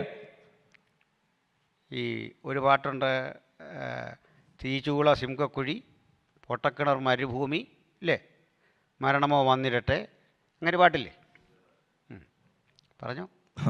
There is a song which goes like this: be it the fiery furnace, be it the pit, be it the lion's den, whatever come my way. തീച്ചൂള വല്ലതും വേണോ നമുക്ക്? അതിന് മുമ്പ് നമ്മൾ പോകും. Do you need the furnace? You will be afraid even before you see it. പേടി വരികയല്ലേ? Won't you be afraid? പക്ഷെ ആ പാട്ടെഴുതിയ ആൾ വളരെ ബുദ്ധിപൂർവ്വം എഴുതിയേക്കുന്നത് എന്താണല്ലോ. But the person has written it in a very intellectual way. നിന്മനം ഇളകാതെ നിന്മനം പതറാതെ എന്നാ പാടുന്നവനൊന്നും അത് പ്രശ്നമില്ല, കേൾക്കുന്നവൻ. Because the song says, let your heart not be disturbed, let your heart not be disheartened. എന്മനം ഇളകാതെ എന്നല്ല, നിന്മനം ഇളകാതെ. It is not that my heart not be disheartened, but let your heart not be disheartened. ഓ, അങ്ങനെ പാടിപ്പോഴേ എനിക്ക് തന്നെ ഒരു സ്വസ്ഥത വന്നു. When I sang that is when I felt comfortable too. അപ്പോൾ ഈ പാട്ടുകളിൽ അല്പം ഇത്തരത്തിൽ എക്സഗ്രേറ്റ് ചെയ്യപ്പെടുന്ന രീതികൾ കവിതയിൽ അനുവദനീയമാണ്. So there are forms where such exaggerations are allowed as form of poetry. അവിടെ നിന്ന് നിങ്ങൾക്ക് ഒരു ആപ്ലിക്കേഷൻ എടുക്കാൻ പറ്റില്ല. You cannot take an application out of that poetry. ഞാൻ രഹസ്യത്തിൽ ഉണ്ടാക്കപ്പെടുകയും ഭൂമിയുടെ അധോഭാഗങ്ങളിൽ വെച്ച് നിർമ്മിക്കപ്പെടുകയും ചെയ്തപ്പോൾ എൻ്റെ അസ്ഥികൂടം നിനക്ക് മറവായിരുന്നില്ല. My form was not hidden from you when I was made in the secret parts of the world and in the lowest parts of the earth. മനുഷ്യനെ ഉണ്ടാക്കിയത് ഭൂമിയുടെ അധോഭാഗങ്ങളിൽ വെച്ചാണോ? Was man made in the lower parts of the earth? അപ്പോൾ അവിടെ നിന്ന് application എടുക്കരുത്. So don't take application from there. ആ ചരിത്രത്തിൽ നിന്ന് മാതൃകകൾ സ്വീകരിക്കാം. But you can take examples and role models from history. അത് ഡോക്ടറിൻ ആവില്ല. But that will not be doctrine. അത് ഉപദേശമാവില്ല. That will not be dogma. മനസ്സിലാവുന്നില്ല? Do you understand? എങ്കിൽ അപ്പോസ്തലപ്രവൃത്തി ഉപദേശം എടുത്താലുള്ള ഒരു പ്രശ്നം പറയാം. I will tell you the problem if you derive doctrine out of the Acts. അവിടെ നിന്നൊരു വസ്തുത എടുത്ത് ഉപദേശമാക്കിയാൽ നിങ്ങൾക്കുള്ളതെല്ലാം ഇന്ന് തന്നെ വിറ്റ് പാസ്റ്റർ കൈകൊണ്ട് കൊടുക്കണം. If you take Acts as a doctrine, then you will have to go back home, sell everything that you have and bring it and give it to pastor. നമ്മളെല്ലാം കൂടെ പാസ്റ്റർ വീട്ടിൽ താമസിക്കണം. And then we have to go and stay in pastor's house. വലിയ സന്തോഷമാണെന്നൊക്കെയാണ് പറയുന്നത്. It claims that it's a very happy thing to do. പക്ഷേ ആ സന്തോഷം അധികം നാൾ നീക്കില്ല. But that happiness did not last long. 1-2 ആഴ്ച കഴിയുമ്പോൾ ഇതൊരു ദുരിതാശ്വാസ ക്യാമ്പിൽ കഴിയുന്നവരാവും. After 1 or 2 weeks, it will feel as if you're residing at a refugee camp. എൻ്റെ പ്രൈവസി പോകും. Your privacy will be lost. എൻ്റെ ഡിവോഷണൽ ലൈഫ് പോകും. Your devotional life will be lost. നമ്മളൊക്കെ തമ്മിൽ ക്ലാഷ് ആവും. And then you will have clashes among yourselves. അത് ദൈവം പറഞ്ഞിട്ട് ചെയ്തല്ല, അവർ ആവേശം കയറിയിട്ട് ചെയ്താ. Because God did not ask them to live that way. They did that out of their experience that they had. അവരുടെ കുടുംബമേ നശിച്ചുപോയി. Their family life was lost. ആവേശം കയറി ഒരു കുടുംബം നശിച്ചുപോയി. And they did it, then family life was lost. ആവേശം കയറി ഒന്നും തീരുമാനിക്കല്ലേ. Don't make decisions when you're on an emotional high. ആവേശം കയറി ചെയ്യുന്ന ഒന്നും ക്രിസ്ത്യമല്ല. It's not Christianity, whatever you do on an emotional high. അത് പക്വതയ്ക്ക് വഴിമാറണം. You should get mature out of it. കണ്ടോ, അയാൾ വ്യാജം കാണിച്ചു. They showed a deception there. ആര് മരിച്ചുപോയി. And he died. ദൈവം അതോടുകൂടി പിന്നെ ആ പരിപാടി തുറന്നിട്ടില്ല. God never continued that process after that. പിന്നെ അത് തുറന്നിരുന്നെങ്കിൽ ഞാൻ നിങ്ങളൊന്നും ഇവിടെ കാണത്തില്ല. If that process has continued, we would not have existed today. അപ്പോൾ ഏതായാലും അവിടുന്ന് ഡോക്ടറിനെ എടുത്താൽ പിന്നെയും പ്രശ്നമുണ്ട്. And if you take doctrine from there, there is another problem. നമുക്ക് മുടിയൊക്കെ വെട്ടി വീണ്ടും വേളാങ്കണ്ണിക്കൊക്കെ പോകാം. We can maybe cut our hair, dedicate our hair to Velangani and go there on pilgrimage. ഇത് ആളുകൾ ചോദിക്കാറുണ്ട്, പൗലോസ് ഇത് വെട്ടിയത് എന്തിനാ? അങ്ങനെയാണെങ്കിൽ നമുക്കും പോയി കൂടെ? And that is people might ask, why did Paul shave off his hair? Maybe we can also do it. ആദ്യം മനസ്സിലാക്കണം, തെറ്റുപറ്റുന്ന മനുഷ്യരുടെ കൂട്ടമാണ് സഭ. First understand that church is a group of people who make mistakes. തെറ്റുന്ന മനുഷ്യൻ തെറ്റു പറ്റാത്തവനെ ആരാധിക്കുന്ന ഇടം. It is a place where the man who is prone to make mistakes comes to worship a God who can never make mistakes. അവന്റെ വിശുദ്ധിയിലേക്ക് ഉയരാൻ മനുഷ്യൻ പരിശുദ്ധാത്മാവിനാൽ ശ്രമിക്കുന്ന ഇടം. It is a place where man through the power of the Holy Spirit tries to ascend to the holiness of God. ഞാൻ അതിനൊരു ഉദാഹരണം പറയാം. I will give you an example for that. 1 കൊല്ലത്തിനുള്ളിൽ വിവാഹം കഴിഞ്ഞവർ ആരെങ്കിലുണ്ടോ? Anybody who is here who has been married for less than a year? അച്ഛന്മാരാണ്ട് കൈപൊക്കാൻ തുടങ്ങാം. വേണ്ട ഒന്നും വേണ്ട. Some of the older folks are trying to raise their hands. Please don't. 1 കൊല്ലത്തിനകം Been married for less than a year? 2 Kollam, Maybe 2 years? 2 കൊല്ലത്തിന് ഒരു കല്യാണം നടന്നിട്ടില്ല ഇവിടെ. കഷ്ടമായിപ്പോല്ലോ. ആരാ ഉള്ളേ? ഉണ്ട്. Oh. കൈ പൊക്കാൻ തന്നെ അതിനൊരു മടി. പോട്ടെ, സാരമില്ല. മോന് വന്നിട്ടുണ്ടോ, ഹസ്ബൻഡ് ഉണ്ടോ? എന്നാൽ ധൈര്യമായിട്ട് പറയാൻ നോക്കിയല്ലേ കാര്യങ്ങൾ. Because the husband is not here, I can boldly say a few things. ഈ കല്യാണം കഴിഞ്ഞ 4-5 കൊല്ലം ആയോ? കഴിഞ്ഞോ? No. കുടുംബമായിട്ടുണ്ടോ ഇവിടെ? ഉണ്ട്. എന്നാ പറയാം, ഇവിടെ തന്നെ ഉണ്ട് ആൾ, ദൂരം പോണ്ട. ഈ കല്യാണം കഴിഞ്ഞ നാളിൽ നമ്മുടെ വൈഫ് നമുക്കൊരു ചായയൊക്കെ കൊണ്ടുതരും. In the early days after you get married, your wife would make some tea and give it to you occasionally. എൻ്റെ പൊന്നു മോനെ, ഇതിലും നല്ല ചായ ട്രെയിനേ കിട്ടും. You'll get a better tea even in a very low-cost shop. അവൾ beef fry തരുന്നു, fish fry ചെയ്ത് തരുന്നു, ഇതെല്ലാം തരുന്നുണ്ട്. പക്ഷേ നമുക്കിതൊന്നും എടുക്കാൻ പറ്റുന്നില്ല. Even though she's trying to make a lot of good delicacies, it doesn't taste good. അപ്പോൾ നമ്മൾ പതുക്കെ പറയാം, അതെനിക്ക് വേണ്ട. And then we'll say, no, I don't want that. ഈ ഫിഷൊക്കെ ഫ്രൈ ചെയ്ത് വെച്ചിട്ടുണ്ട്, നമ്മളിങ്ങനെ മുറുക്കെ പിടിച്ചില്ലേ അത് ചാടി കടലിൽ പോകുക പോലെയാണ് കൊണ്ടുവരുന്നത്. The fish is cooked, but it's still so raw that we can't eat it. ചുരുക്കി പറഞ്ഞാൽ ഇവനിത് ഭക്ഷണമേ വെറുത്തു തുടങ്ങി. In a way that the husband starts hating even the food which is put in front of him. നമുക്ക് ഡിന്നറാന്നൊക്കെ പറയുമ്പോഴേ ഒരു വല്ലാത്ത വിഷമം. And even when the term dinner is mentioned, that we start feeling afraid. പിന്നെ ഇയാൾ ഇതൊക്കെ മാറ്റിയെടുക്കുന്ന വല്ല കൂട്ടായ്മയ്ക്കോ ഒക്കെ വരുമ്പോൾ ആരെങ്കിലും ഒക്കെ ഭക്ഷണം കൊടുക്കും, അല്ലെങ്കിൽ കടയിലൊക്കെ പോയി കഴിച്ചാണ് ശരീരം ഒന്ന് നിലനിർത്തി പോകുന്നത്. And the only way that the husband would sustain himself is by going out and eating at other fellowships. ഇതൊക്കെ മനസ്സിൽ പറയാൻ വിഷമമില്ലേ നമുക്ക്? ചുരുക്കി പറഞ്ഞാൽ ഇങ്ങനെ കുറേ കഴിയും. Many years went by. എന്താ പ്രശ്നം എന്താണെന്ന് അറിയണ്ടേ? You know what is the problem? ഈ ഭക്ഷണം ഉണ്ടാക്കിയ കുട്ടിയുടെ കുഴപ്പമല്ല. It is not the problem of the person who cooked. ലോകത്തിലെ ഏറ്റവും നല്ല ഫുഡ് എവിടുന്നാ കിട്ടിയെന്നറിയോ? അമ്മ തന്നാണ്. Do you know what was the best food that person received? It was from their mother. അമ്മയാണ് നിങ്ങളുടെ നാവിൽ ആ സ്വാദ് എഴുതി വെച്ചേക്കുന്നത്. Because the mother is the one who introduced that taste in your lips. അമ്മയാണ് നിങ്ങൾക്കുള്ള ഭക്ഷണത്തിൻ്റെ അളവ്, ഉപ്പ്, മധുരം, പുളിയൊക്കെ തീരുമാനിച്ചു. കാരണം അവരൊന്ന് ടേസ്റ്റ് ചെയ്തു എന്നിട്ടാണ് നമുക്ക് തന്നെ. Because the mother would determine the level of spice, the level of salt and flavor in the food before they give it to us. അപ്പോൾ അത്ര നന്നാവില്ല. And it's because of which it will never become equal to that. അത്ര ശരിയാവില്ല. It will never become as good as that. പക്ഷേ ഈ പയ്യൻ കഴിച്ചു. But this person the man still ate. അപ്പോൾ ഇവിടെ പലതും ഒഴിവാക്കിയ പയ്യൻ വീട്ടിൽ ചെന്നപ്പോൾ അമ്മ കൊടുത്തപ്പോൾ ഇരുന്ന് പിടിക്കുകയാണ്. And this wife noticed that the man was avoiding her food, but when he went to his mother's house, he ate well. അപ്പോൾ ഈ പെൺകുട്ടി നോക്കി. So the wife took a look at him. അയ്യോ, ഇങ്ങനെയൊക്കെ കൊടുത്താൽ കഴിക്കും. Oh, so this is the way you like to eat. അവൾ ഇങ്ങനെ ശ്രദ്ധിച്ചു. And she paid attention. ഇത് കഴിഞ്ഞൊരു ചോദ്യമാണ്. And she asks one question. അട്ടെ, എന്നിട്ട് ഞാൻ തന്ന അതൊക്കെ എന്തിനാ കഴിച്ചേ? Why did you still eat everything that I made for you? അവൻ പറയും, And he would say, നിന്നോടുള്ള സ്നേഹം. it is because I love you. Quality കൊണ്ടല്ല, It is not because of the quality of the food. നിന്നോടുള്ള സ്നേഹം. It is but because of the love I have for you. അന്ന് മുതൽ അവൾ പഠിച്ചു. From that day on, she learned. പഠിച്ച് അല്പം കഴിഞ്ഞു. And she learned to cook, and few days went by. ഇപ്പൊ wife തന്നേലേ ശരിയാവൂ. Now, only if the wife makes the food, it will be good. അതിനല്പം സമയമെടുക്കും. It will take some time for that. അങ്ങനെ പഠിച്ചു വരാൻ അവൻ്റെ ഇഷ്ടത്തിലേക്ക് അവൾ ഉയരും. And she will grow and rise to his liking.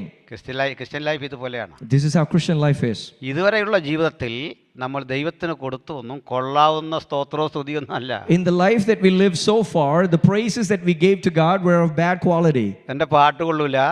The song was not good. എൻ്റെ പ്രസംഗം കൊള്ളൂല. My preaching was not good. എൻ്റെ ശുശ്രൂഷയുടെ ശൈലി പോരാ. But the style of my ministry is not good. പക്ഷേ യേശു അക്സെപ്റ്റ് ചെയ്തു. But Jesus still accepted it. ഒറ്റ കാരണം. Why? One reason. ക്വാളിറ്റി അല്ല. It is not the quality. എന്നോടുള്ള സ്നേഹം. Because of his love for me. ഇന്ന് പാടിയതും പ്രസംഗിച്ചതും വന്നതും ഒന്നും പോരെന്നേ. Whatever we sang and preached and came today is not enough. പക്ഷെ അവൻ അക്സെപ്റ്റ് ചെയ്തു. But he still accepted. നമ്മളോടുള്ള സ്നേഹം. Because of his love. അന്ന് മുതൽ സഭ തീരുമാനിച്ചു. From that day on, the church decided. നിന്നിലേക്ക് എനിക്ക് വളരണം. I want to grow to you.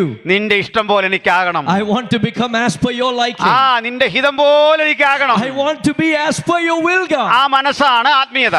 That heart is spirituality. തെറ്റുപറ്റാത്ത ദൈവത്തെ, തെറ്റുപറ്റാത്ത ക്രിസ്തുവിനെ തെറ്റാൻ സാധ്യതയുള്ള മനുഷ്യൻ ആരാധിക്കുന്നതാണ് സഭ.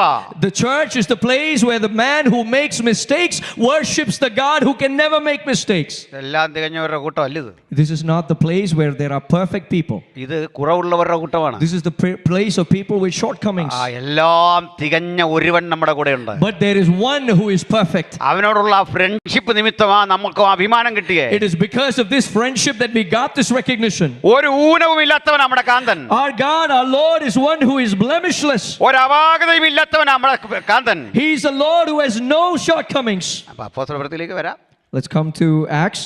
അപ്പൊ പൗലോസിന് തലമുട്ടയടിച്ചത് തെറ്റായൊരു നടപടിയാണ്. So Paul tonsuring his head was not a good move. പൗലോസിന് തെറ്റ് വരാം, Paul can make mistakes. പത്രോസിന് തെറ്റ് വരാം. Peter can make mistakes. അതാ പറയുന്ന അവരുടെ കപടത്താൽ ബർന്നവാസും തെറ്റിപ്പോകാൻ സംഗതി വന്നു. But because of them, even Barnabas had made mistakes. പൗലോസ് പറയാം, ഞാൻ അന്ത്യോക്യയിൽ ചെന്നപ്പോൾ പത്രോസിൽ കുറ്റം കാണുകയാൽ അഭിമുഖമായി അവനോട് എതിർത്തു നിന്നു. Paul says that when he went to Antioch, he found Peter making mistakes, because of which he confronted him. അപ്പൊ അവരുടെ തെറ്റ് നമ്മൾ ആവർത്തിക്കരുത്. So their mistakes we should not repeat. അവരുടെ ശരി നമ്മൾ ചെയ്യുകയും വേണം. But we should also repeat whatever the right things that they did. അപ്പോൾ അപ്പോസ്തല പ്രവൃത്തിയിൽ കണ്ടതുപോലെ ആത്മനിറവിന്ന് വേണം എന്ന് ശടിക്കണ്ട.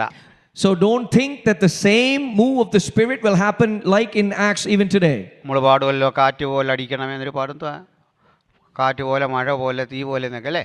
And we sing, come down like the rain, come down like the fire. അങ്ങനെയല്ല അടിച്ചോ? Did that happen? നമുക്കാർക്കല്ലോ അങ്ങനെ കാറ്റ് പോലെ അടിക്കുന്ന തീ പോലെ ഇറങ്ങുന്ന അനുഭവം ഒന്നും അങ്ങനെ ഇല്ല. Did we experience anything like that? നമ്മളെല്ലാം ആത്മനിറവ് പ്രാപിച്ചരാ കൂടുതലും.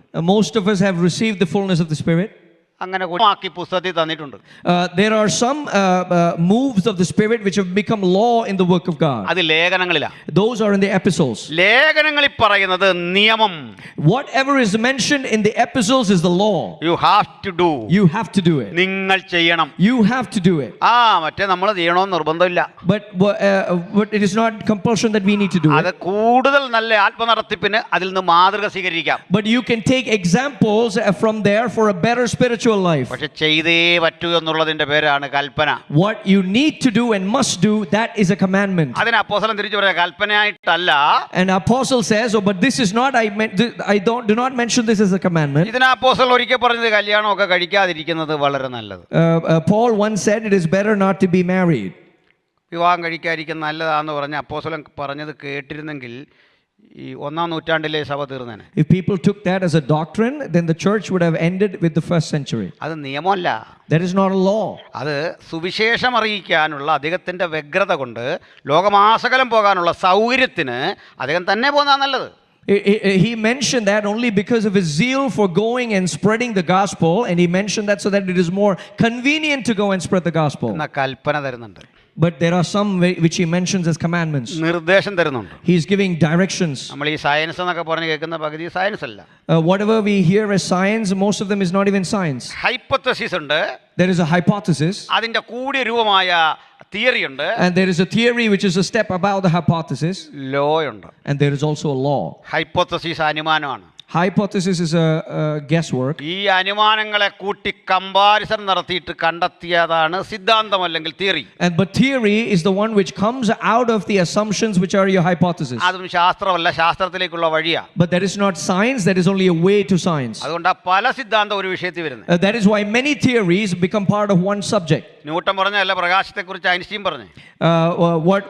What Einstein spoke about light is not what Newton said. അതല്ല മാക്സ് പ്ലാങ്ക് പറഞ്ഞു. But that is not what Max Planck said. അതിനെല്ലാം പറയാൻ theory. All of those are different theories. അതിൽ ചിലത് ശരിയായിരിക്കാം. Some of those might be right. ഇനി അടുത്തൊരു കാര്യമുണ്ട്. And there's another thing. അതിന്റെ പേര് ലോ എന്നാണ്. That's called law.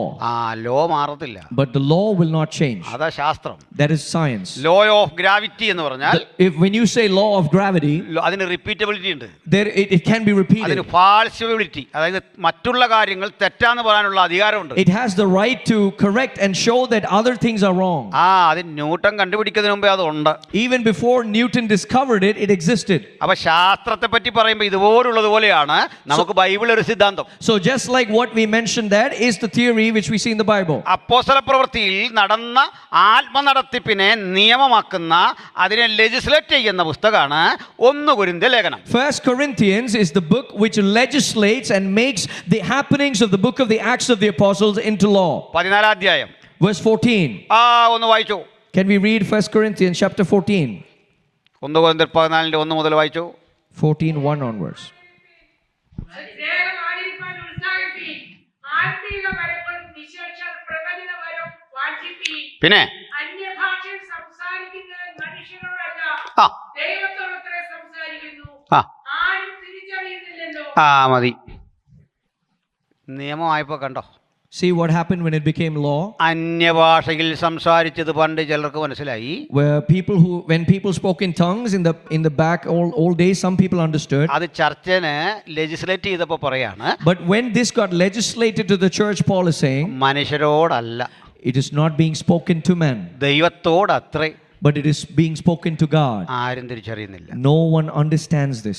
ചില പറയും അന്യഭാഷകൾ പറയുന്നുള്ള, Some people say it's good that you speak in tongues, ഞങ്ങൾക്ക് മനസ്സിലാവുന്നില്ല. but we don't understand it. അതിപ്പോൾ ചേട്ടന് മനസ്സിലാവാൻ പറഞ്ഞല്ല. And so you should respond and say, it is not meant for you to understand. ദൈവത്തോട് പറഞ്ഞാണ്. It is because it was directed to God. ആരും തിരിച്ചറിയുന്നില്ല. No one understands him. അത് മനസ്സിലായോ? Did you understand that? അത് മനസ്സിലാക്കാൻ എന്താ പാട്? What is wrong? What is the difficulty in understanding? അത് വ്യാഖ്യാനം വേണ്ട. You don't need interpretation for that. അതിന് ഇങ്ങനെ ഒരാളൊന്ന് പ്രസംഗിക്കണ്ട. Nobody needs to stand and preach about it. മനസ്സിരുത്തി വായിച്ചാൽ മതി. You just need to read about it. അടുത്ത വചനം കൂടെ വായിച്ചോ. Read the next portion too. എങ്കിലും അവൻ ആത്മാവിൽ മർമ്മങ്ങളെ സംസാരിക്കുന്നു. അവൻ എന്താ പറയുന്നേ? What is he speaking?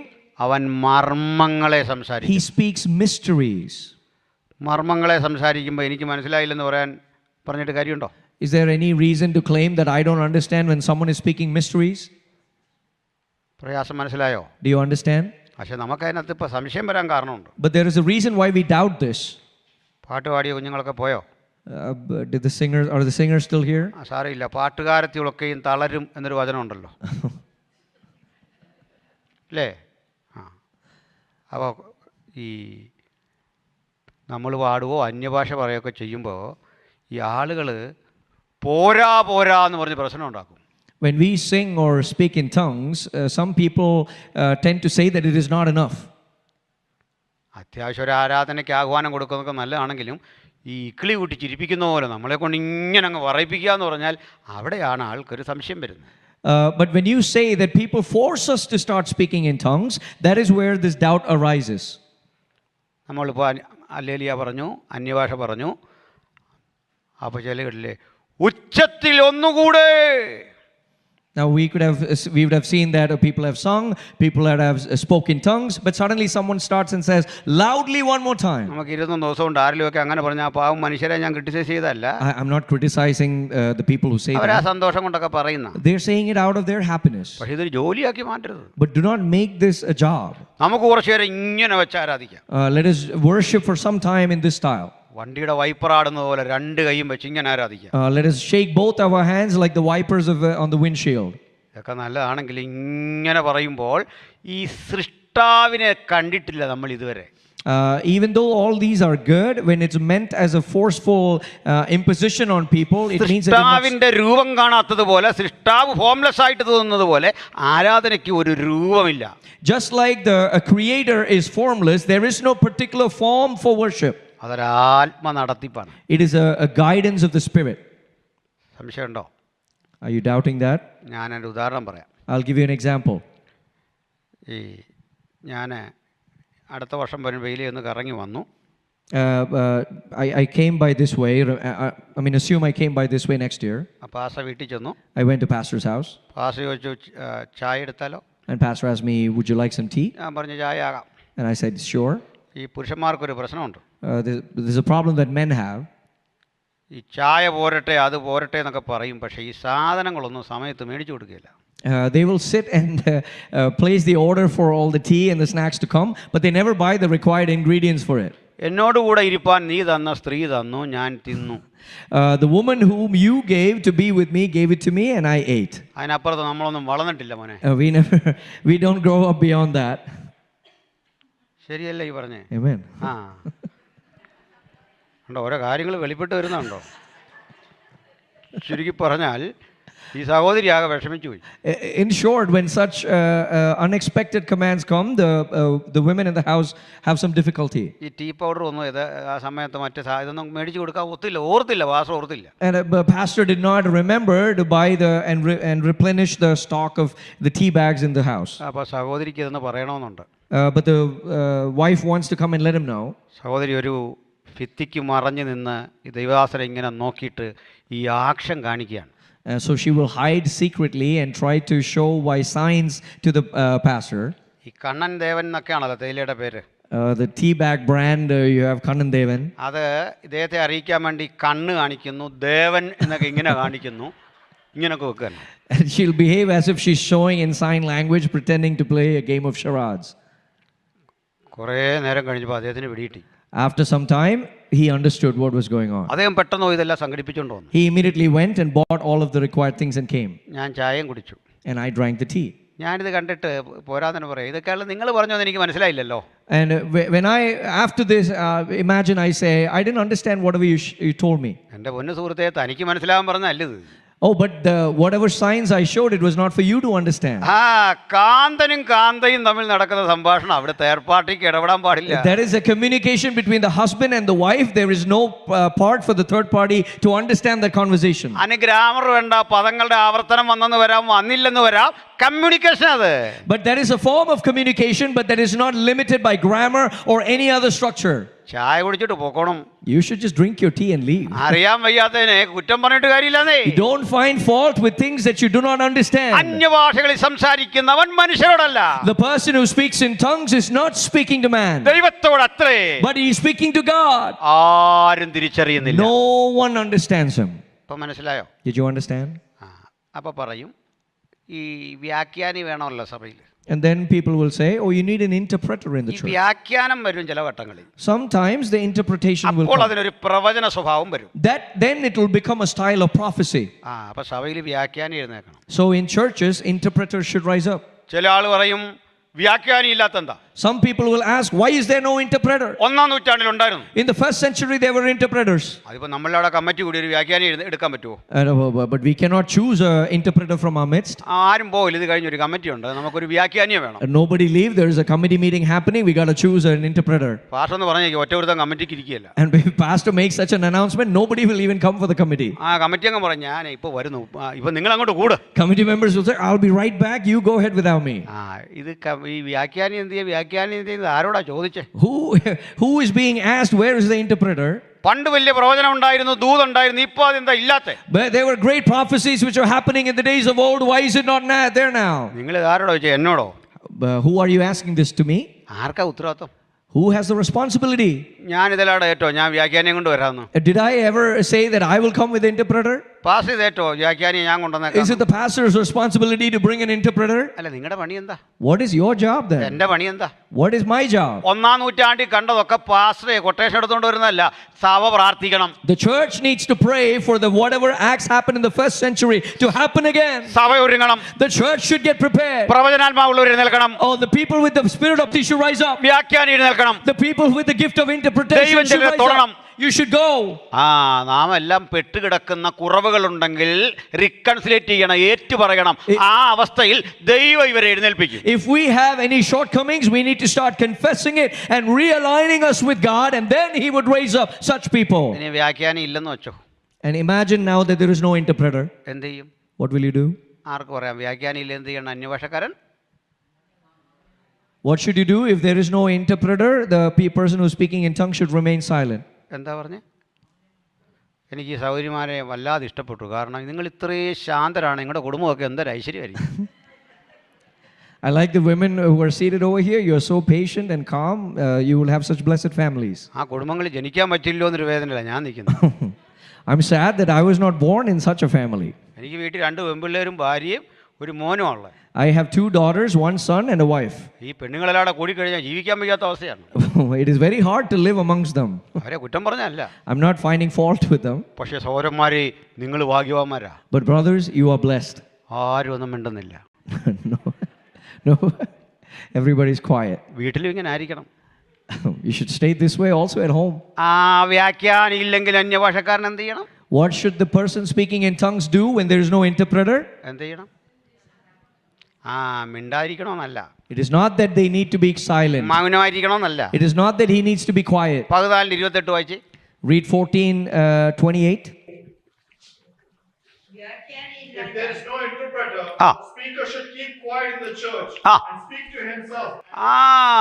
മിണ്ടാതെ ദൈവത്തോട് സംസാരിക്കണം. Let him keep silent in church and let him speak to himself and to God. മിണ്ടാതെ വാവൂട്ടിരിക്കാനല്ല, മിണ്ടാതെ സംസാരിക്കണം. It is not that you need to shut your mouth and keep quiet, but you need to keep conversing to God in a quiet mode. അന്യഭാഷ നടത്തണമെന്നല്ല. It is not that you need to stop your tongues. അപ്പൊ നമ്മൾ ഈ ശബ്ദം എടുത്താലോ? So what if we start saying it loudly? അതിലൊരു തെറ്റുമില്ല. There is nothing wrong in it. Restriction വെച്ചേക്ക് എന്തിനാന്നറിയോ? You know why that restriction was there? അവിശ്വാസി അകത്ത് വന്നാൽ If the unbeliever comes in, അവൻ പറയും നമുക്ക് ഭ്രാന്തുണ്ട്. he will say that you are mad. അതിൽ നിന്ന് നോയിസൻസ് ആകാതിരിക്കാൻ നമ്മൾ മൗനമാചരിച്ച് സംസാരിക്കണം. So in order for our tongue speaking not to become a nuisance to the unbeliever who is coming, we need to stay silent and speak to God. ഒരു ചർച്ചിനെ സംബന്ധിച്ചിടത്തോളം അവിശ്വാസി വരിക അത്ര സ്വാഭാവികമല്ല. When a church is concerned, an unbeliever coming into the church is not a usual happening. അതുകൊണ്ട് ഞാൻ അന്യഭാഷ പറഞ്ഞാൽ നിങ്ങൾക്ക് മനസ്സിലാവും, ഭ്രാന്തുണ്ടെന്ന് നിങ്ങൾ പറയില്ല, നിങ്ങൾ പറഞ്ഞാൽ എനിക്കും മനസ്സിലാവും. So when you speak tongues or I speak tongues, neither of us will think that the other person is mad. അപ്പോൾ ഇതൊക്കെ പറഞ്ഞാലും പ്രധാന കാര്യം പറഞ്ഞില്ല. Even though I mentioned this, there's an important thing I failed to mention. അപ്പം നമുക്കിതെന്തിനാ തന്നെ? So why was this given to us? അഭിഷേകം എന്തിനാ തന്നെ? Why did God give us the anointing? കൃപാവരങ്ങൾ എന്തിനാ തന്നെ? Why did He give us the gifts of the Spirit? ഇതൊരു charge ചെയ്യേണ്ട സ്റ്റേഷനാണ്. This is a charging station. ഇവിടുന്ന് പ്രാപിച്ച് പുറത്തോട്ട് പോകണം. You need to take this and then go outside. നമ്മൾ ഇതിനകത്ത് അങ്ങ് താങ്ങുക. But we are all staying inside the church. ഒരു വണ്ടി ഗ്യാസൊക്കെ നിറച്ചിട്ട് ആ പമ്പിൽ കിടന്ന് ഓടിയാൽ എങ്ങനെ ഇരിക്കും? അവിടെ കിടന്ന് അങ്ങ് ഓടുക. Imagine a vehicle going to the gas station, filling it full of gas and then just staying there. നമ്മളിന്ന് അതുപോലെയാണ്. That is how we are. ഇതിനകത്ത് അങ്ങ് തുടരുക. We are continuing inside the church. ഇവിടെ നിൽക്കാൻ പാടില്ല. You're not supposed to stay in church. പുറത്തേക്ക് പോകണം. You need to start going out. ഇത് ചാർജിങ് സ്റ്റേഷനാ. This is only a charging station. ശക്തി സംഭരിക്കണം. You need to gather strength. ഇവിടെ നിൽക്കാൻ വേണ്ടി മാത്രമുള്ളതല്ല. It is not for you to remain here ദൈവം alone. അയക്കുന്നിടത്തൊക്കെ പോകണം. It is to go wherever God sends you. യേശുവിന്റെ സാക്ഷിയാകണം. It is to become a witness to Jesus. ഈ സംശയിച്ച് നിന്ന അപ്പോസ്തലപ്രവൃത്തി 2 അവരുടെ നടുവിലേക്ക് പത്രോസ് പന്തിരുവരോട് കൂടെ എഴുന്നേറ്റം. And the people who were doubting, amongst them Peter stood together with the 12. പന്തിരുവരോട് കൂടെ. Along with the 12 he stood up. കണ്ടോ, ഒറ്റയ്ക്കല്ല. Not alone. കണ്ടോ, അവനങ്ങോട്ട് പറഞ്ഞപ്പോൾ ബാക്കി 11 പേര് ഒന്നുകൊണ്ട് എഴുന്നേറ്റെ. And see why did the rest of the 11 stand up when Peter rose up? പണ്ട് സംഭവിച്ച കുറവുകളെയൊക്കെ തിരുത്തി. Because they corrected the shortcomings of the past. ആശാനങ്ങ് ചാർജായില്ലേ? And because he was charged now, അവർ ഒരുമിച്ച് അങ്ങ് എഴുന്നേറ്റു. they stood up together. സഭയിലെ ആദ്യത്തെ പ്രസംഗം ഏതാണെന്നറിയോ? It is, you know what is the first sermon of the church? അതൊരു ഖണ്ഡന പ്രസംഗമാണ്. That was a sermon which was finding. അതൊരു തിരുത്തലാ. It was a correction. അത് കാര്യം പറഞ്ഞു കൊടുക്കുക. It was a instruction. അത് വചനം വെച്ച് തെളിയിക്കുക. It was a proof with the evidence of the word. ന്യായവാദികൾക്കും ശാസ്ത്രിമാരെയൊക്കെ അത്ഭുതപ്പെടുത്തുന്ന ഒരു പ്രസംഗം. It is a sermon which amazed the Pharisees and the people who were there. നമ്മൾ ചരിത്രത്തിൽ 2 പാഠം പഠിക്കണം. And we need to understand a lesson from this ഈ history. യെരുശലേമിലെ ശാസ്ത്രിമാരും പണ്ഡിതന്മാരും ആ കിതാബ് വെച്ച് ഇങ്ങനെ പഠിക്കും. And the Pharisees and the scribes and the lawgivers would read with the kitab in Jerusalem. അവർ ചിലർ പറഞ്ഞു കർത്താവിന്റെ ജനനത്തെ പറ്റി, കർത്താവ് എവിടെ ജനിക്കും, ബേത്ലഹേമിലാണോ എന്നൊക്കെ ഉള്ള തർക്കം നടക്കുക. And they were debating about where will Jesus be born, would it be in Bethlehem or elsewhere. അവരതൊക്കെ വായിച്ചിട്ട് അവസാനം പ്രാർത്ഥിക്കും. And after they read all of that, they will pray at the end. ന്യായപ്രമാണത്തിലെ അത്ഭുതങ്ങളെ കാണുവാൻ എന്റെ കണ്ണ് തുറക്കണം. That open my eyes that I may witness the miracles which I find in the law. നാളെ പ്രഭാതത്തിൽ ഈ ന്യായപ്രമാണത്തിലെ അത്ഭുതമായ ക്രിസ്തു അവരുടെ മുമ്പിൽ കൂടി നടന്നു പോകുമ്പോൾ ഇന്നലെ പ്രാർത്ഥിച്ചവൻ പറയും, ശാസ്ത്രമറിയാത്തവൻ ദാ പോന്നു, വിവരദോഷി ദാ പോന്നു, തച്ചന്റെ മകൻ ദാ പോന്നു. While they kept praying for the miracle of the Lord to be witnessed in front of their eyes, even though Jesus, who was that miracle, walked in front of them, they couldn't recognize him. അന്നാണ് അന്ത്രയോസ് പറയുന്നത്, ഞങ്ങൾ മശിഹയെ കണ്ടെത്തി. That is when Andrew said that we have found the Messiah. അപ്പൊ മശിഹയെ കണ്ടെത്തിയത് ഒരു സാധുവായ മനുഷ്യൻ ആദ്യം. So whoever found the Messiah was a humble man. അന്ത്യകാലത്ത് സകല ജഡത്തിന്മേലും ഞാൻ എന്റെ ആത്മാവിനെ പകരും യോവേൽ പ്രവചിച്ചു. Joel, the prophet Joel prophesied that at the end of days upon all flesh I will pour out of my spirit. അതിന്റെ പൂർത്തീകരണത്തിന്, അതിന്റെ വരവിന് വേണ്ടി പലരും കാത്തിരുന്നു, ആർക്കും ഒന്നും പിടികിട്ടില്ല. Many of them were waiting for that fulfillment of this prophecy, but nothing happened. പക്ഷെ പത്രോസ് പന്തിരുവരോടെ നിന്നു. But Peter stood with the 12. വലയും പടകും നന്നാക്കി ശീലിച്ചവൻ, He is the one who was experienced with the net and the boat. മീൻ പിടിച്ച് ശീലിച്ചവൻ, He is the one who was experienced with catching fish. Galilee ജലാശയത്തിൽ നീന്തി ശീലിച്ചവൻ, He is the one who was experienced in swimming in the Sea of Galilee. വേണ്ടത്ര അറിവില്ലാത്തവൻ, He's not one who is educated. പഠിപ്പില്ലാത്തവൻ, He's one who is not literate. അയാൾ എന്ന ഈ യോവേൽ പ്രവചനം വായിച്ചേ? When did he read the prophecy of Joel? ഏത് കോളേജിലാ പഠിച്ചത്? Which college did he attend? എവിടുന്നാ ഈ അധ്യയനം കിട്ടിയത്? Where did he get this inspiration? സഭ രൂപവൽക്കരിക്കപ്പെട്ടപ്പോൾ, When the church was formed, ആത്മശക്തി വന്നപ്പോ, when the power of the Holy Spirit ഈ came, മത്സ്യത്തൊഴിലാളിയില്ലേ, this fisherman, ഈ വലയും പടകും നന്നാക്കി ശീലിച്ചവനില്ലേ, this man who had experience with the net and boat, പന്തിരുവരോട് കൂടെ എഴുന്നേറ്റു. he stood up with the 12. നിങ്ങൾ വിചാരിക്കുന്നത് പോലെ Not like how you think. ഇവർ മദ്യപിച്ചതല്ല, They are not drunk. ഭ്രാന്ത് പിടിച്ചതല്ല. They are not ഇത് insane. യോവേൽ പ്രവചനത്തിന്റെ നിവൃത്തി. This is the fulfillment of the prophecy of ഇത് Joel. അന്ത്യകാലത്തിന്റെ ലക്ഷണം. This is the signs of the end of ഈ days. അത്യന്ത ശക്തി ഞങ്ങളുടെ സ്വന്തമല്ല. This excellence of the power doesn't belong to ഇത് us. ദൈവത്തിന്റെ ദാനം. This is the gift of God. വാസ്തുതാപരമായി അങ്ങോട്ട് തെളിയിക്കുക. And he's proving it with the word.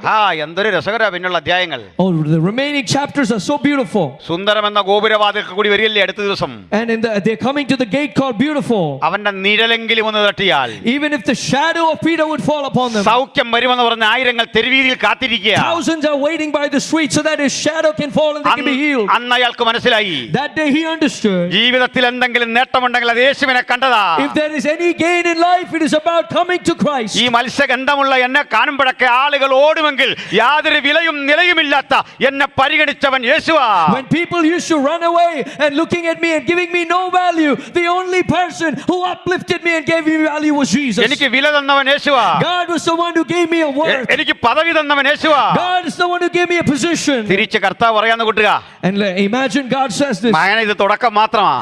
son, this is just the beginning. നിന്റെ നില മാറാൻ പോവാ, Your situation is going to change. സ്ഥിതി മാറാൻ പോവാ. Your status is going to change. വിശ്വാസത്തോടെ നമുക്ക് കർത്താവിന്റെ സന്നിധിയിൽ വരാം. And you can come to God's presence ഈ with faith. പ്രാർത്ഥന തീരുമ്പോൾ When this prayer ends, നമ്മുടെ നില മാറണം, our situation should change. നമ്മുടെ സ്ഥിതി മാറണം, Your status should change. നമ്മുടെ അവസ്ഥയ്ക്ക് ഭേദം വരണം. Our problems should change. കർത്താവ് നമ്മളെ ഉപയോഗിക്കാൻ പോകുക. God is going to use us ആരും അറിയാത്ത വിധങ്ങളിൽ പ്രയോജനപ്പെടുത്താൻ പോകുക. in ways that nobody can imagine. God is going to use. വിശ്വസിക്കുന്നവർക്ക് ഒരു കാര്യം തിരിച്ചറിയാം, Those who believe, you can realize വെറുതെ അല്ല ദൈവം നമ്മളെ അയച്ചത്. God did not send us in vain. ഇത് ഉപവാസയോഗത്തിന്റെ പ്രഥമ രാത്രിയാ. This is the first day of the fasting അവന്റെ prayer. മക്കൾ സമൃദ്ധമായിട്ടുണ്ട്. God has abundance with him. അടുത്ത ദിനങ്ങൾ അതിശക്തമായി ദൈവത്തിന്റെ ഇടപെടലുണ്ടാകും. In the next days, God is having a mighty encounter with you. ദൈവം നമ്മെ വിഭജിച്ച് തുടങ്ങിയുള്ളൂ. God has only begun to use us. പ്രിയപ്പെട്ടവരെ, Dear ones, പക്ഷെ പ്രാർത്ഥിച്ച് ശുശ്രൂഷയെ കഴിഞ്ഞപ്പോൾ വന്ന യെരൂശലേമിലെ സഭയ്ക്കൊരു പീഡ. but what happened after this ministry was a persecution arose against the Jerusalem church. ചിതറിപ്പോയവർ അവിടെ വചനം പ്രസംഗിച്ചു. Those who got scattered, they went and preached the gospel. പിന്നങ്ങോട്ട് ശത്രു ഉണർന്നു. And then the enemy awoke.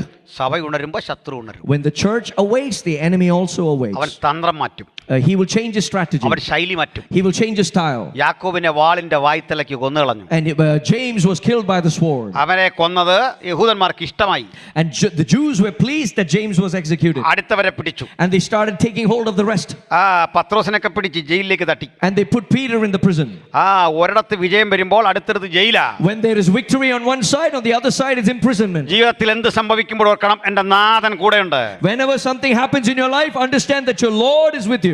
ജയിലിലേക്ക് ദൈവ സാന്നിധ്യം ഇറങ്ങി വന്നു. And in that prison, the glory of God descended. സഭ ശ്രദ്ധയോടെ പ്രാർത്ഥിച്ചു. And the church started praying attentively. പ്രാർത്ഥിക്കുന്ന സഭയുണ്ടെങ്കിൽ ദൈവം ചില അത്ഭുത പ്രവൃത്തികൾ ചെയ്യും. If there is a praying church, God will work wonders. 1600 പരം നമ്മുടെ സമശിഷ്ടങ്ങൾ ഇന്ത്യയിലെ പല ജയിലിൽ കിടക്കുകയാ.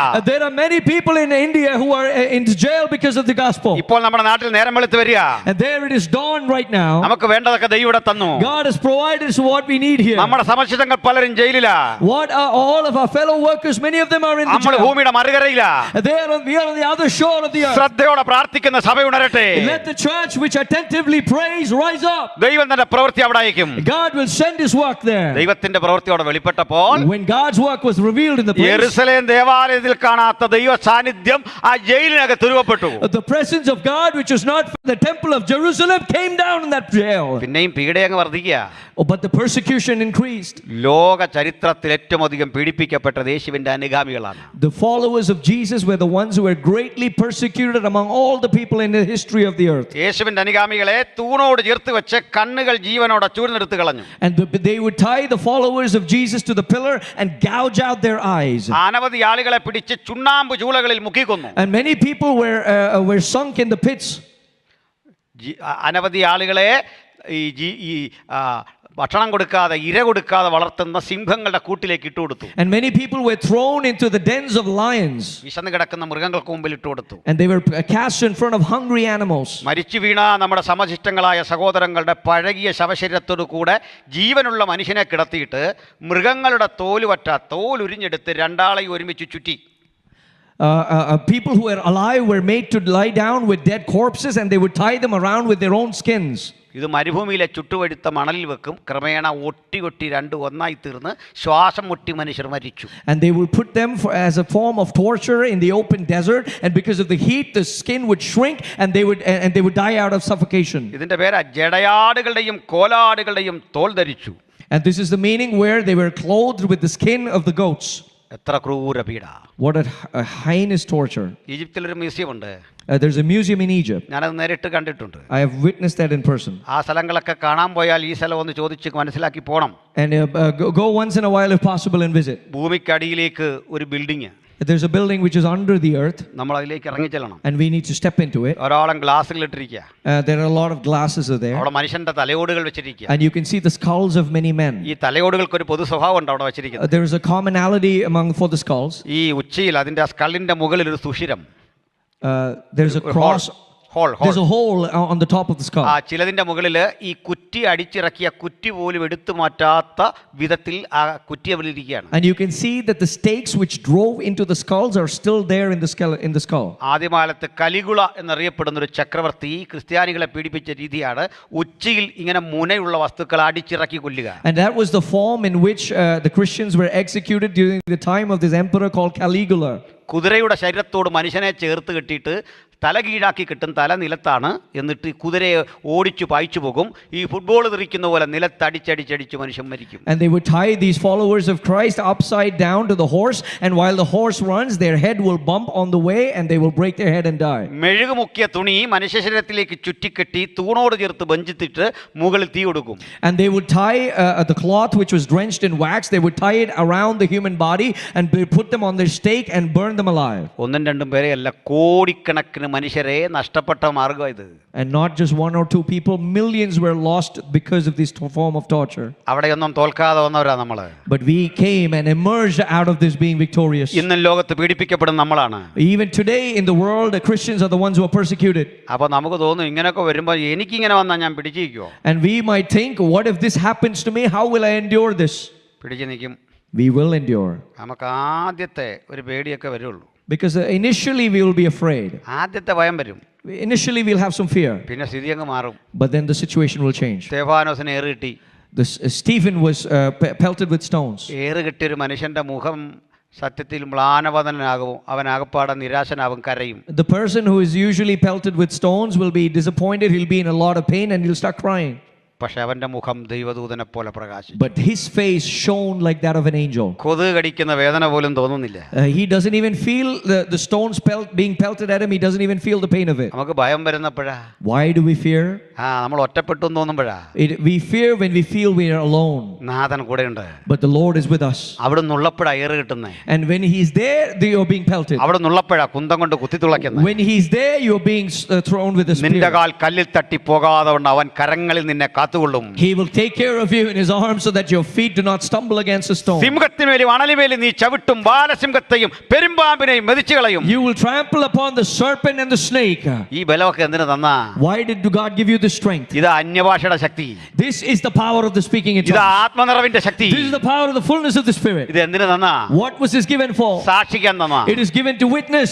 ഇന്ന് ആദ്യ ദിനം തന്നെ സാക്ഷിക്കാൻ തയ്യാറാകണം. This is the first day. Get ready to witness. എനിക്ക് യേശുവിനെ സാക്ഷിക്കണം. I want to witness the Lord. ഏത് പ്രതിസന്ധിയിലും എനിക്ക് യേശുവിനെ സാക്ഷിക്കണം. In any situation, I want to be a testimony to the Lord. നീ മാത്രം രക്ഷകനെന്ന് ലോകത്തോട് പറയണം. I want to tell the world that He alone is the രക്ഷ Savior. യേശുക്രിസ്തുവിൽ കൂടി മാത്രമെന്ന് പറയണം. I want to say that salvation is only through ദൈവം Jesus. തിരയുന്ന വലിയ മനുഷ്യൻ നിങ്ങളെല്ലാം ആര് കണ്ടു? Who knew if you are not the person that God is looking for? ദൈവം ഉപയോഗിച്ച മനുഷ്യർക്കൊക്കെ ഇത്തരം അവസ്ഥകൾ വന്നിരുന്നു. Whoever God used, they all went through such situations. വിളിക്കുന്ന സഹോദരങ്ങളെ, Once, brethren, ദൈവത്തിന് പ്രായം തടസ്സമല്ല. God for God, age is not a matter. അറിവ് കുറവുകൾ തടസ്സമല്ല. God, your knowledge is not a matter. പണമില്ലെന്നുള്ളത് തടസ്സമല്ല. പണമില്ലെന്നുള്ള തടസ്സമല്ല, Your wealth is not a matter. പ്രയോജനപ്പെടുന്ന ഒരു ദൈവം. God who uses you. നിങ്ങൾ ഡോക്ടറാകട്ടെ, You can be a doctor. Engineer ആകട്ടെ, You may be an engineer. IT വിദഗ്ധനാകട്ടെ, Maybe you're in IT. ഏത് സെക്ടറിലും ജോലിയാകട്ടെ, Maybe you're working in some domain. ഒപ്പം എനിക്ക് യേശുവിനെ സാക്ഷിക്കണം, But still you need to witness എനിക്ക് Jesus. യേശുവിനെ പ്രസംഗിക്കണം, You should go and preach about എനിക്ക് Jesus. യേശുവിനായി പാടണം, I want to sing for Jesus. എനിക്ക് യേശുവിനായി നിൽക്കണം. I want to stand for Jesus. എത്ര പേര് ഇന്ന് രാത്രി ആഗ്രഹിക്കുന്നു? How many of you desire that എനിക്ക് tonight? യേശുവിനെ വേണ്ടി ത്യാഗിയായി നിൽക്കണം, I want to be a martyr for Christ. മരണത്തിന് മുമ്പിൽ പതറാതെ നിൽക്കണം. I want to be steadfast in front of ദൈവം death. കാണുന്ന ആ വ്യക്തി നിങ്ങളല്ലെന്ന് ആര് കണ്ടു? Who knows if you're not the one that God is ദൈവം looking ഉപയോഗിക്കുന്ന for? വ്യക്തി നിങ്ങളല്ലെന്ന് ആര് കണ്ടു? Who knew? Maybe you're the one that God will use. ഇനിയും പിറക്കട്ടെ പുതിയ പാട്ടുകൾ, Let new songs be born. ഇനിയും രൂപപ്പെടട്ടെ പുതിയ ദൈവകൃപ. New grace of God be formed. യേശുവിനായി ജ്വലിച്ച് ശോഭിക്കാൻ ദൈവം കാണുന്ന വ്യക്തിയായി എനിക്കൊന്ന് മാറണം. I want to become the person that God will use. ആദ്യ നൂറ്റാണ്ടിൽ അനുഭവത്തിലേക്ക് എനിക്കൊന്ന് മടങ്ങണം. I want to return to the experience of the first century. ഒരനുഭവം കൂടി പറഞ്ഞു നിർത്താം. Let me mention one more thing and start. 2-3 minute കൂടി. 2 more minutes. അമേരിക്കയിലെ കാലിഫോർണിയ അറിയുമല്ലോ, In California, ചർച്ച കൂടി രൂപപ്പെട്ട ഒരു സംഭവം നിങ്ങൾക്ക് അറിയാമല്ലോ. do you know how Church of God was formed? Number 313 അസൂസ street, In 333 Azusa Street, California. in California. അവർ ഒരു കണ്ണിന് കാഴ്ച നഷ്ടപ്പെട്ട ഒരു മനുഷ്യനുണ്ടായിരുന്നു, വിരൂപനായ ഒരു മനുഷ്യനായിരുന്നു. There was a man who had lost sight in one of his eyes. South ആഫ്രിക്കയിൽ നിന്ന് വർഷങ്ങൾക്കപ്പുറത്ത് അദ്ദേഹത്തിന്റെ പിതാവിനെ ഇവിടേക്ക് വിലക്ക് കൊണ്ടുവന്ന അടിമയായിരുന്നു. He was a man who had come here. His father had been brought as a slave over to America. പേര് William J Seymour എന്നായിരുന്നു. His name was William J Seymour. William J. Seymour. ഈ സെയ്മൂറിന്റെ പിതാവ് അടിമയായി വന്ന And the father of William J. Seymour came as a slave. സെയ്മൂറിന് ഒരു കത്തോലിക്ക പുരോഹിതന് കിട്ടി. And he became a Catholic priest. തനിക്ക് അറിവുള്ള വചനമൊക്കെ ആ മനുഷ്യൻ പറഞ്ഞു. Oh, he shared the gospel with him. അദ്ദേഹം ചാൾസ് പെർഹാമിന്റെ ബെഥേൽ ബൈബിൾ കോളേജിൽ പഠിക്കാൻ പോയി. And he went to study at the Bethel Bible College. അദ്ദേഹത്തിന് ക്ലാസ്സിൽ നിന്ന് പഠിക്കാൻ പറ്റില്ല. And he cannot sit in the class and study. അദ്ദേഹം ഈ സിറ്റ് ഔട്ടിൽ ഇരുന്നുകൊണ്ട് അകത്തേക്ക് നോക്കി പഠിക്കും. But he will stay outside the class and learn what is being taught. അസൂസ സ്ട്രീറ്റിലേക്ക് മടങ്ങിയെത്തി. And he came back to Azusa Street. ഒരു ചെറിയ പ്രാർത്ഥനാ ഗ്രൂപ്പ് ഉണ്ടാക്കി. And he created a small prayer group. 8 പേരാ ഉള്ളേ. There are 8 people. ഈ ശബ്ദം ശക്തിപ്പെട്ടു. And the voice grew louder. ആളുകൾ ഇറിറ്റേറ്റഡ് ആയി. And people were irritated. സെയ്മൂറിനെ കാണാൻ ആൾ വരും. People will come to see Seymour. അദ്ദേഹം സൗമ്യനായിരുന്നു. And he was a meek person. സൗമ്യതയോടെ മറുപടി പറയും. He would reply in a humble manner. ഉപദ്രവിക്കാൻ വരുന്നവർ തിരിച്ചു പോകും. And people who come to advise him will return. ക്രമേണ സംഭവം നടന്നു. You know what happened? ആളുകളുടെ എണ്ണം കൂടാൻ തുടങ്ങി. People started increasing. അകത്തിരിക്കാൻ ഇടയില്ലാതെ വന്നു. There was no place left for them to our sit. തെരുവിലേക്ക് ഇറങ്ങി. And they came out of the ആ streets. തെരുവിൽ മാസങ്ങൾ നീണ്ട പ്രസംഗം തുടങ്ങി. And in the streets there started sermons which lasted for months. ഒന്നിനു പിറകെ ഒന്നായി വില്യം ജെ സെയ്മൂറിനെ പോലെ അനേകർ എഴുന്നേറ്റു. One after the other, people like William J. Seymour started rising up. എന്തായിരുന്നു തെരുവിന്റെ പ്രത്യേകത അറിയണ്ടേ? You know what was the speciality of the street? വടിവാളുകൾ ഉണ്ടാക്കുന്ന സ്ഥലം. It was a place where swords were made. മാരക മയക്കുമരുന്ന് വിൽക്കുന്ന സ്ഥലം. It was a place where drugs were sold. Opium അഡിക്റ്റുകൾ വന്ന് കിടക്കുന്ന സ്ഥലം. It was a place where opium addicts would come and lay. ആളുകൾ ഏറ്റുമുട്ടുന്ന സ്ഥലം. It was a place where people would quarrel. ഒരു അധോലോകം പോലെ കിടന്ന സ്ഥലം. It was a place like the underworld.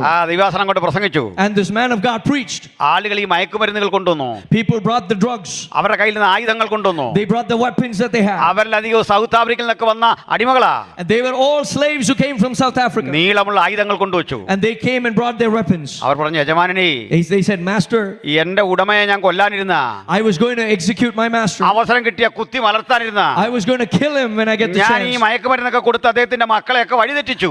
I gave all these drugs to his children and I destroyed their life. എന്റെ വൈരാഗ്യം എല്ലാം തീർത്തോണ്ടിരിക്കുക. All my revenge I'm executing. ഇനിയും തീരാത്ത വൈരാഗ്യം തീർക്കാനായി വാള്. And I have this sword so that I can avenge myself more. പക്ഷെ വചനം എന്നെ തൊട്ടു. But the word of God touched me. ഞാൻ പാപിയാണെന്ന് തിരിച്ചറിയുന്നു. I realized that I'm a sinner. എനിക്കായി പ്രാർത്ഥിക്കണം. Please pray for me. സൈമൂർ ഒന്ന് പ്രാർത്ഥിച്ചു. Seymour prayed. വാളെടുക്കാൻ പറഞ്ഞു. And he said, take up the sword. ആരെയാ വെട്ടാനിരുന്നേ? Who are you going to cut down? ചെല്ലണം അവിടെ. Go there ക്ഷമ പറയണം. and apologize. ആ കാൽക്കൽ വീഴണം. And fall at their feet. ഈ ആളുകൾ കൂട്ടത്തോടെ തങ്ങളുടെ യജമാനന്മാരുടെ അരികിലെത്തി. And all these slaves went to their masters. പാപം ഏറ്റുപറഞ്ഞു. And they confessed their sin. യജമാനനേ, Master, നിന്നെ വകവരുത്താനിരുന്ന, I was going to kill you. നിന്റെ മക്കളെയൊക്കെ ഞാൻ മയക്കുമരുന്ന് കൊടുത്ത് വഴിതെറ്റിച്ചു. And I destroyed the lives of your children with നിന്റെ drugs. കുടുംബത്തെ തകർക്കാനായിരുന്നു എന്റെ പദ്ധതി. I wanted to destroy your family. ക്ഷമിക്കണം, Forgive me. മാപ്പാക്കണം. Forgive me. ഇത് കേട്ട യജമാനൻ എന്താ പറഞ്ഞേ? What did the master say? സഹോദരാ, Brother, നീ എന്നോടാ ക്ഷമിക്കണ്ടേ? You have to forgive me നിനക്ക് ഞാൻ കൂലി തന്നില്ല, because I did not pay you. നിന്നെ ഞാൻ സ്നേഹിച്ചില്ല, I did not love you. ഞാൻ നിന്നെ മൃഗതുല്യമാകണ്ടേ? I treated you like animals. നീ എന്നോടാ ക്ഷമിക്കണ്ടേ? You need to forgive me. രണ്ടാളും കെട്ടിപ്പുണർന്നു. And they both embraced each other. ചരിത്രത്തിലാദ്യം ഇവർ രണ്ടാളും കെട്ടിപ്പുണർന്ന് രൂപവൽക്കരിച്ച പ്രസ്ഥാനത്തിന്റെ പേരാ Pentecost. And Pentecost was this institution which brought both these categories of people together. അവിടെ പകയില്ല, There was no hatred there. അവിടെ ഏറ്റുമുട്ടലില്ല, There was no quarrel there. അവിടെ സമഭാവനയുടേതാ, അവിടെ ഈ There സമത്വമാണ്. was equality there. ഇന്ന് ഇവിടുന്ന് പിരിയുമ്പോ When they divided, ഈ നാടിനെ നേടിയെടുക്കണം. you need to gain this land. 100 കൊല്ലങ്ങളുടെ ചരിത്രം അസ്തമിക്കാൻ പാടില്ല, ഒരു പുതു തുടക്കം. This history which lasts for the 100 years should not end here. A new beginning is needed. അതിന് ചെറിയ പ്രാർത്ഥന പ്രചോദനമാകില്ലെന്ന് ആര് കണ്ടു? Who knows if this prayer won't be the laying foundation stone for that? നിങ്ങൾ വെറുതെ ഇവിടെ വന്നതല്ല, You did not come here in vain. ദൈവം ഇവിടെ അയച്ചതാ. God sent you here. ഞാൻ വെറുതെ ഇവിടെ വന്നല്ല, I did not come here in vain. ദൈവം അയച്ചതാ. God sent me. നമുക്കൊന്ന് പുതുക്കി പണിയണം, We need to rebuild. നമുക്കൊന്ന് ക്രമീകരിക്കപ്പെടണം. We need to be formed. സഭയ്ക്കുള്ളിൽ മാത്രമല്ല, Not just in the church. ആത്മാക്കൾ ഒഴുകിയെത്തട്ടെ. Oh, let souls come. നമ്മുടെ സഹോദരങ്ങൾ കൂട്ടത്തോടെ ഒഴുകിയെത്തട്ടെ. Oh, let people come and flow. നാനാ ഭാഷക്കാർ ഇവിടെ വരട്ടെ, Let many nations and languages come. വ്യത്യസ്തരായ മനുഷ്യർ വരട്ടെ, Let different individuals come. ആത്മഹത്യയുടെ മുനമ്പിൽ നിൽക്കുന്നവർ വരട്ടെ, Let people who come here. മയക്കുമരുന്ന് അഡിക്സുകൾ വരട്ടെ. Let the drug addicts come. പ്രവർത്തിക്കുന്ന ഒരു യേശു, There's a Jesus who works. ഇടപെടുന്ന ഒരു പരിശുദ്ധാത്മാവ്. There's a Holy Spirit who gives the encounter. പ്രസംഗിക്കാൻ നിങ്ങൾ തയ്യാറുണ്ടോ? Are you ready for it? പാടാൻ നിങ്ങൾ തയ്യാറുണ്ടോ? Are you ready to sing? ദൈവം ഉപയോഗിക്കുന്ന ആ മനുഷ്യൻ നിങ്ങളാ. You will be the person that അതിന് God uses. ചരിത്രവും പശ്ചാത്തലവും ബാധകമല്ല. Oh, you don't need history and context. അവൻ നമ്മളെ പ്രയോജനപ്പെടുത്തും. But God will use you. പ്രസിദ്ധനായ മോഡിയെ പറ്റി അറിയില്ലേ? You know about the famous person Moody. ഈ മോഡി പഠിപ്പുള്ള ആളൊന്നുമല്ല, He's not an educated person. English ഒന്നും പോരാ. His English is not good. ഈ അദ്ദേഹത്തിന് ഇംഗ്ലീഷ് കേട്ട ആളിൽ ചിരിക്കുവാരെന്നാണ്. People would laugh at the way he speaks in English. ഇയാൾക്കൊരു കുസൃതി ഉണ്ടായിരുന്നു. He had a naughty behavior. ചെറുപ്പത്തിലെ കുസൃതിയാണ്. He was a naughty person. അദ്ദേഹം ഈ കുട്ടിയായിരിക്കുമ്പോൾ ചെയ്യുന്ന പണി, പ്രസിദ്ധരായ ആളുകളുടെ പേരെഴുതി വെച്ചിട്ട് ഈ ടൗൺ ഹാളിൽ ഇന്ന ആൾ പ്രസംഗിക്കുമെന്ന് എഴുതി വെക്കും. What he would do when he was a child was he would write down the names of eminent people and he would say that this person is going to speak at town hall. ആളുകൾ ചെല്ലുമ്പോൾ അവിടെ ആരുമില്ല. When the people gather because of this, nobody would be there. അവൻ്റെ അമ്മയ്ക്ക് ഇത് വലിയ പ്രയാസമായി. And his mother used to be very much burdened by this. അമ്മ പ്രാർത്ഥിച്ചു. And the mother prayed. ഇവൻ എന്തിനാ ഇങ്ങനെയൊക്കെ ചെയ്യുന്നത്? Why is he doing all this? ദൈവം നീ ഇടപെടണമേ. God, you need to have an അവൻ്റെ encounter കുസൃതി with him. മാറ്റണമേ.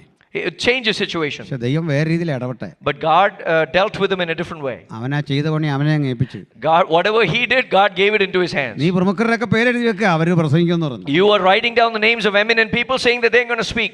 ദൈവം അങ്ങ് തൊട്ടു. God touched him. കൂടെ ഒരു കമ്പാനിനെ കൊടുത്തു, കൂട്ടിനക്കാരനെ കൊടുത്തു. God gave him a companion. സാംഘി എന്നായിരുന്നു പേര്. His name is Sangi. സാധാരണ ഒരാൾ ഒരു രാജ്യത്താണ് പ്രവർത്തിക്കുന്നെങ്കിൽ If an ordinary person would work and labor at a nation, മൂഡിയും സാംഘിയും ചേർന്നുകൊണ്ട് ഇംഗ്ലണ്ടിനെയും അമേരിക്കയും ഒരേ സമയം ഇളക്കി മറിച്ചു. Moody and Sangi together they ministered and labored and turned the situation of both the UK and America. 6 മാസം അങ്ങായിരിക്കും. 6 months he would be in the UK 6 മാസം ഇവിടെ ആയിരിക്കും. and 6 months in America. പിന്നെ മാസം അങ്ങോട്ടും ഇങ്ങോട്ടും പോകാൻ തുടങ്ങി. And then every month he would travel back and forth. പ്രസംഗിക്കാൻ തുടങ്ങി. He started preaching. 10,000 മനുഷ്യരാ. Many people used to gather. അവരുടെ പ്രത്യേകതയുണ്ട്. There's a uniqueness for them. സാംഘി അങ്ങോട്ട് പാടും. Sangi would sing. ഹൃദയകാരിയാണ് ആ പാട്ട്. And it's a heartfelt song. ആളുകൾ ആ പാട്ട് ഇങ്ങനെ കേട്ട് ആസ്വദിക്കും. And people would be amazed with the song. പാടുന്ന ഒരു കാര്യം കേട്ടേ, പാട്ട് പാടുന്ന ഒരു കാര്യം ശ്രദ്ധിച്ച്. Pay attention to the song. പാട്ട് താലന്താണോ മിനിസ്ട്രി ആണോ? Is song a talent or is singing a ministry? അത് താലന്താണ്. It is a talent. താലന്ത് മിനിസ്ട്രിക്ക് വഴിമാറും. Talent will give way or make way to ministry. പാടിയാൽ സൗഖ്യം. If you sing, there'll be healing. പാട്ടിലൂടെ അത്ഭുത പ്രവൃത്തി. Through the song, there'll be miracle works. ഈ പാട്ട് ഇങ്ങനെ അങ്ങോട്ട് കേട്ടിരിക്കുമ്പോൾ And when this song is playing, ജനങ്ങൾ പറയും, people will say, മൂടി പ്രസംഗിക്കണ്ട, Moody, you don't have to preach. സാംഘി അങ്ങ് പാടിയാൽ Let Sangi sing. ഒടുക്കം മൂടി സാംഘി ഇടയ്ക്ക് വെച്ച് നിർത്തും. And then Moody will stop with him. സാംഘി ഇടയ്ക്ക് വെച്ച് പാട്ട് നിർത്തും. And the Sangi will stop his song in between. മൂടി അങ്ങോട്ട് പ്രസംഗിക്കാൻ തുടങ്ങും. And Moody will start preaching. എന്താ സാംഘി ചെയ്തു വെച്ചാൽ എൻ്റെ 1000 ഇരട്ടി പവറിൽ ജനം അങ്ങോട്ട് ആരാധിക്കും. Whatever Sangi did, double the amount of worship will start happening. ജനം പറയും, മൂടി പ്രസംഗം നിർത്താതിരുന്നെങ്കിൽ. And the people would say, if Moody doesn't stop preaching, ego clash ഇല്ലാതെ രണ്ടുപേരും ഒരുമിച്ച് ശുശ്രൂഷിച്ചു. and without the ego clash, they both ministered together. തമ്മിലടിച്ചൊന്നും പിരിഞ്ഞില്ല. They never had a quarrel. അവരുടെ ഐക്യത ഒരു ദേശത്തെ മുഴുവൻ മാറ്റിമറിച്ചു. Their unity changed the face of an entire ആ nation. നാട്ടിൽ നിന്ന് ചില പ്രിയപ്പെട്ടവർ എഴുന്നേൽക്കണം. And in that way, dear ones, you need to rise up. ഇവിടുന്ന് ചില യുവാക്കൾ എഴുന്നേൽക്കണം. Youth should rise up from here. ഇവിടുന്ന് ചില പ്രാർത്ഥനാ മനുഷ്യർ എഴുന്നേൽക്കണം. People who are prayer warriors should rise up. ഇവിടുന്ന് പ്രവാചകന്മാർ എഴുന്നേൽക്കണം. Prophets should rise up. ആത്മീയ ശുശ്രൂഷകൾ എഴുന്നേൽക്കണം. People with the ministry should rise up.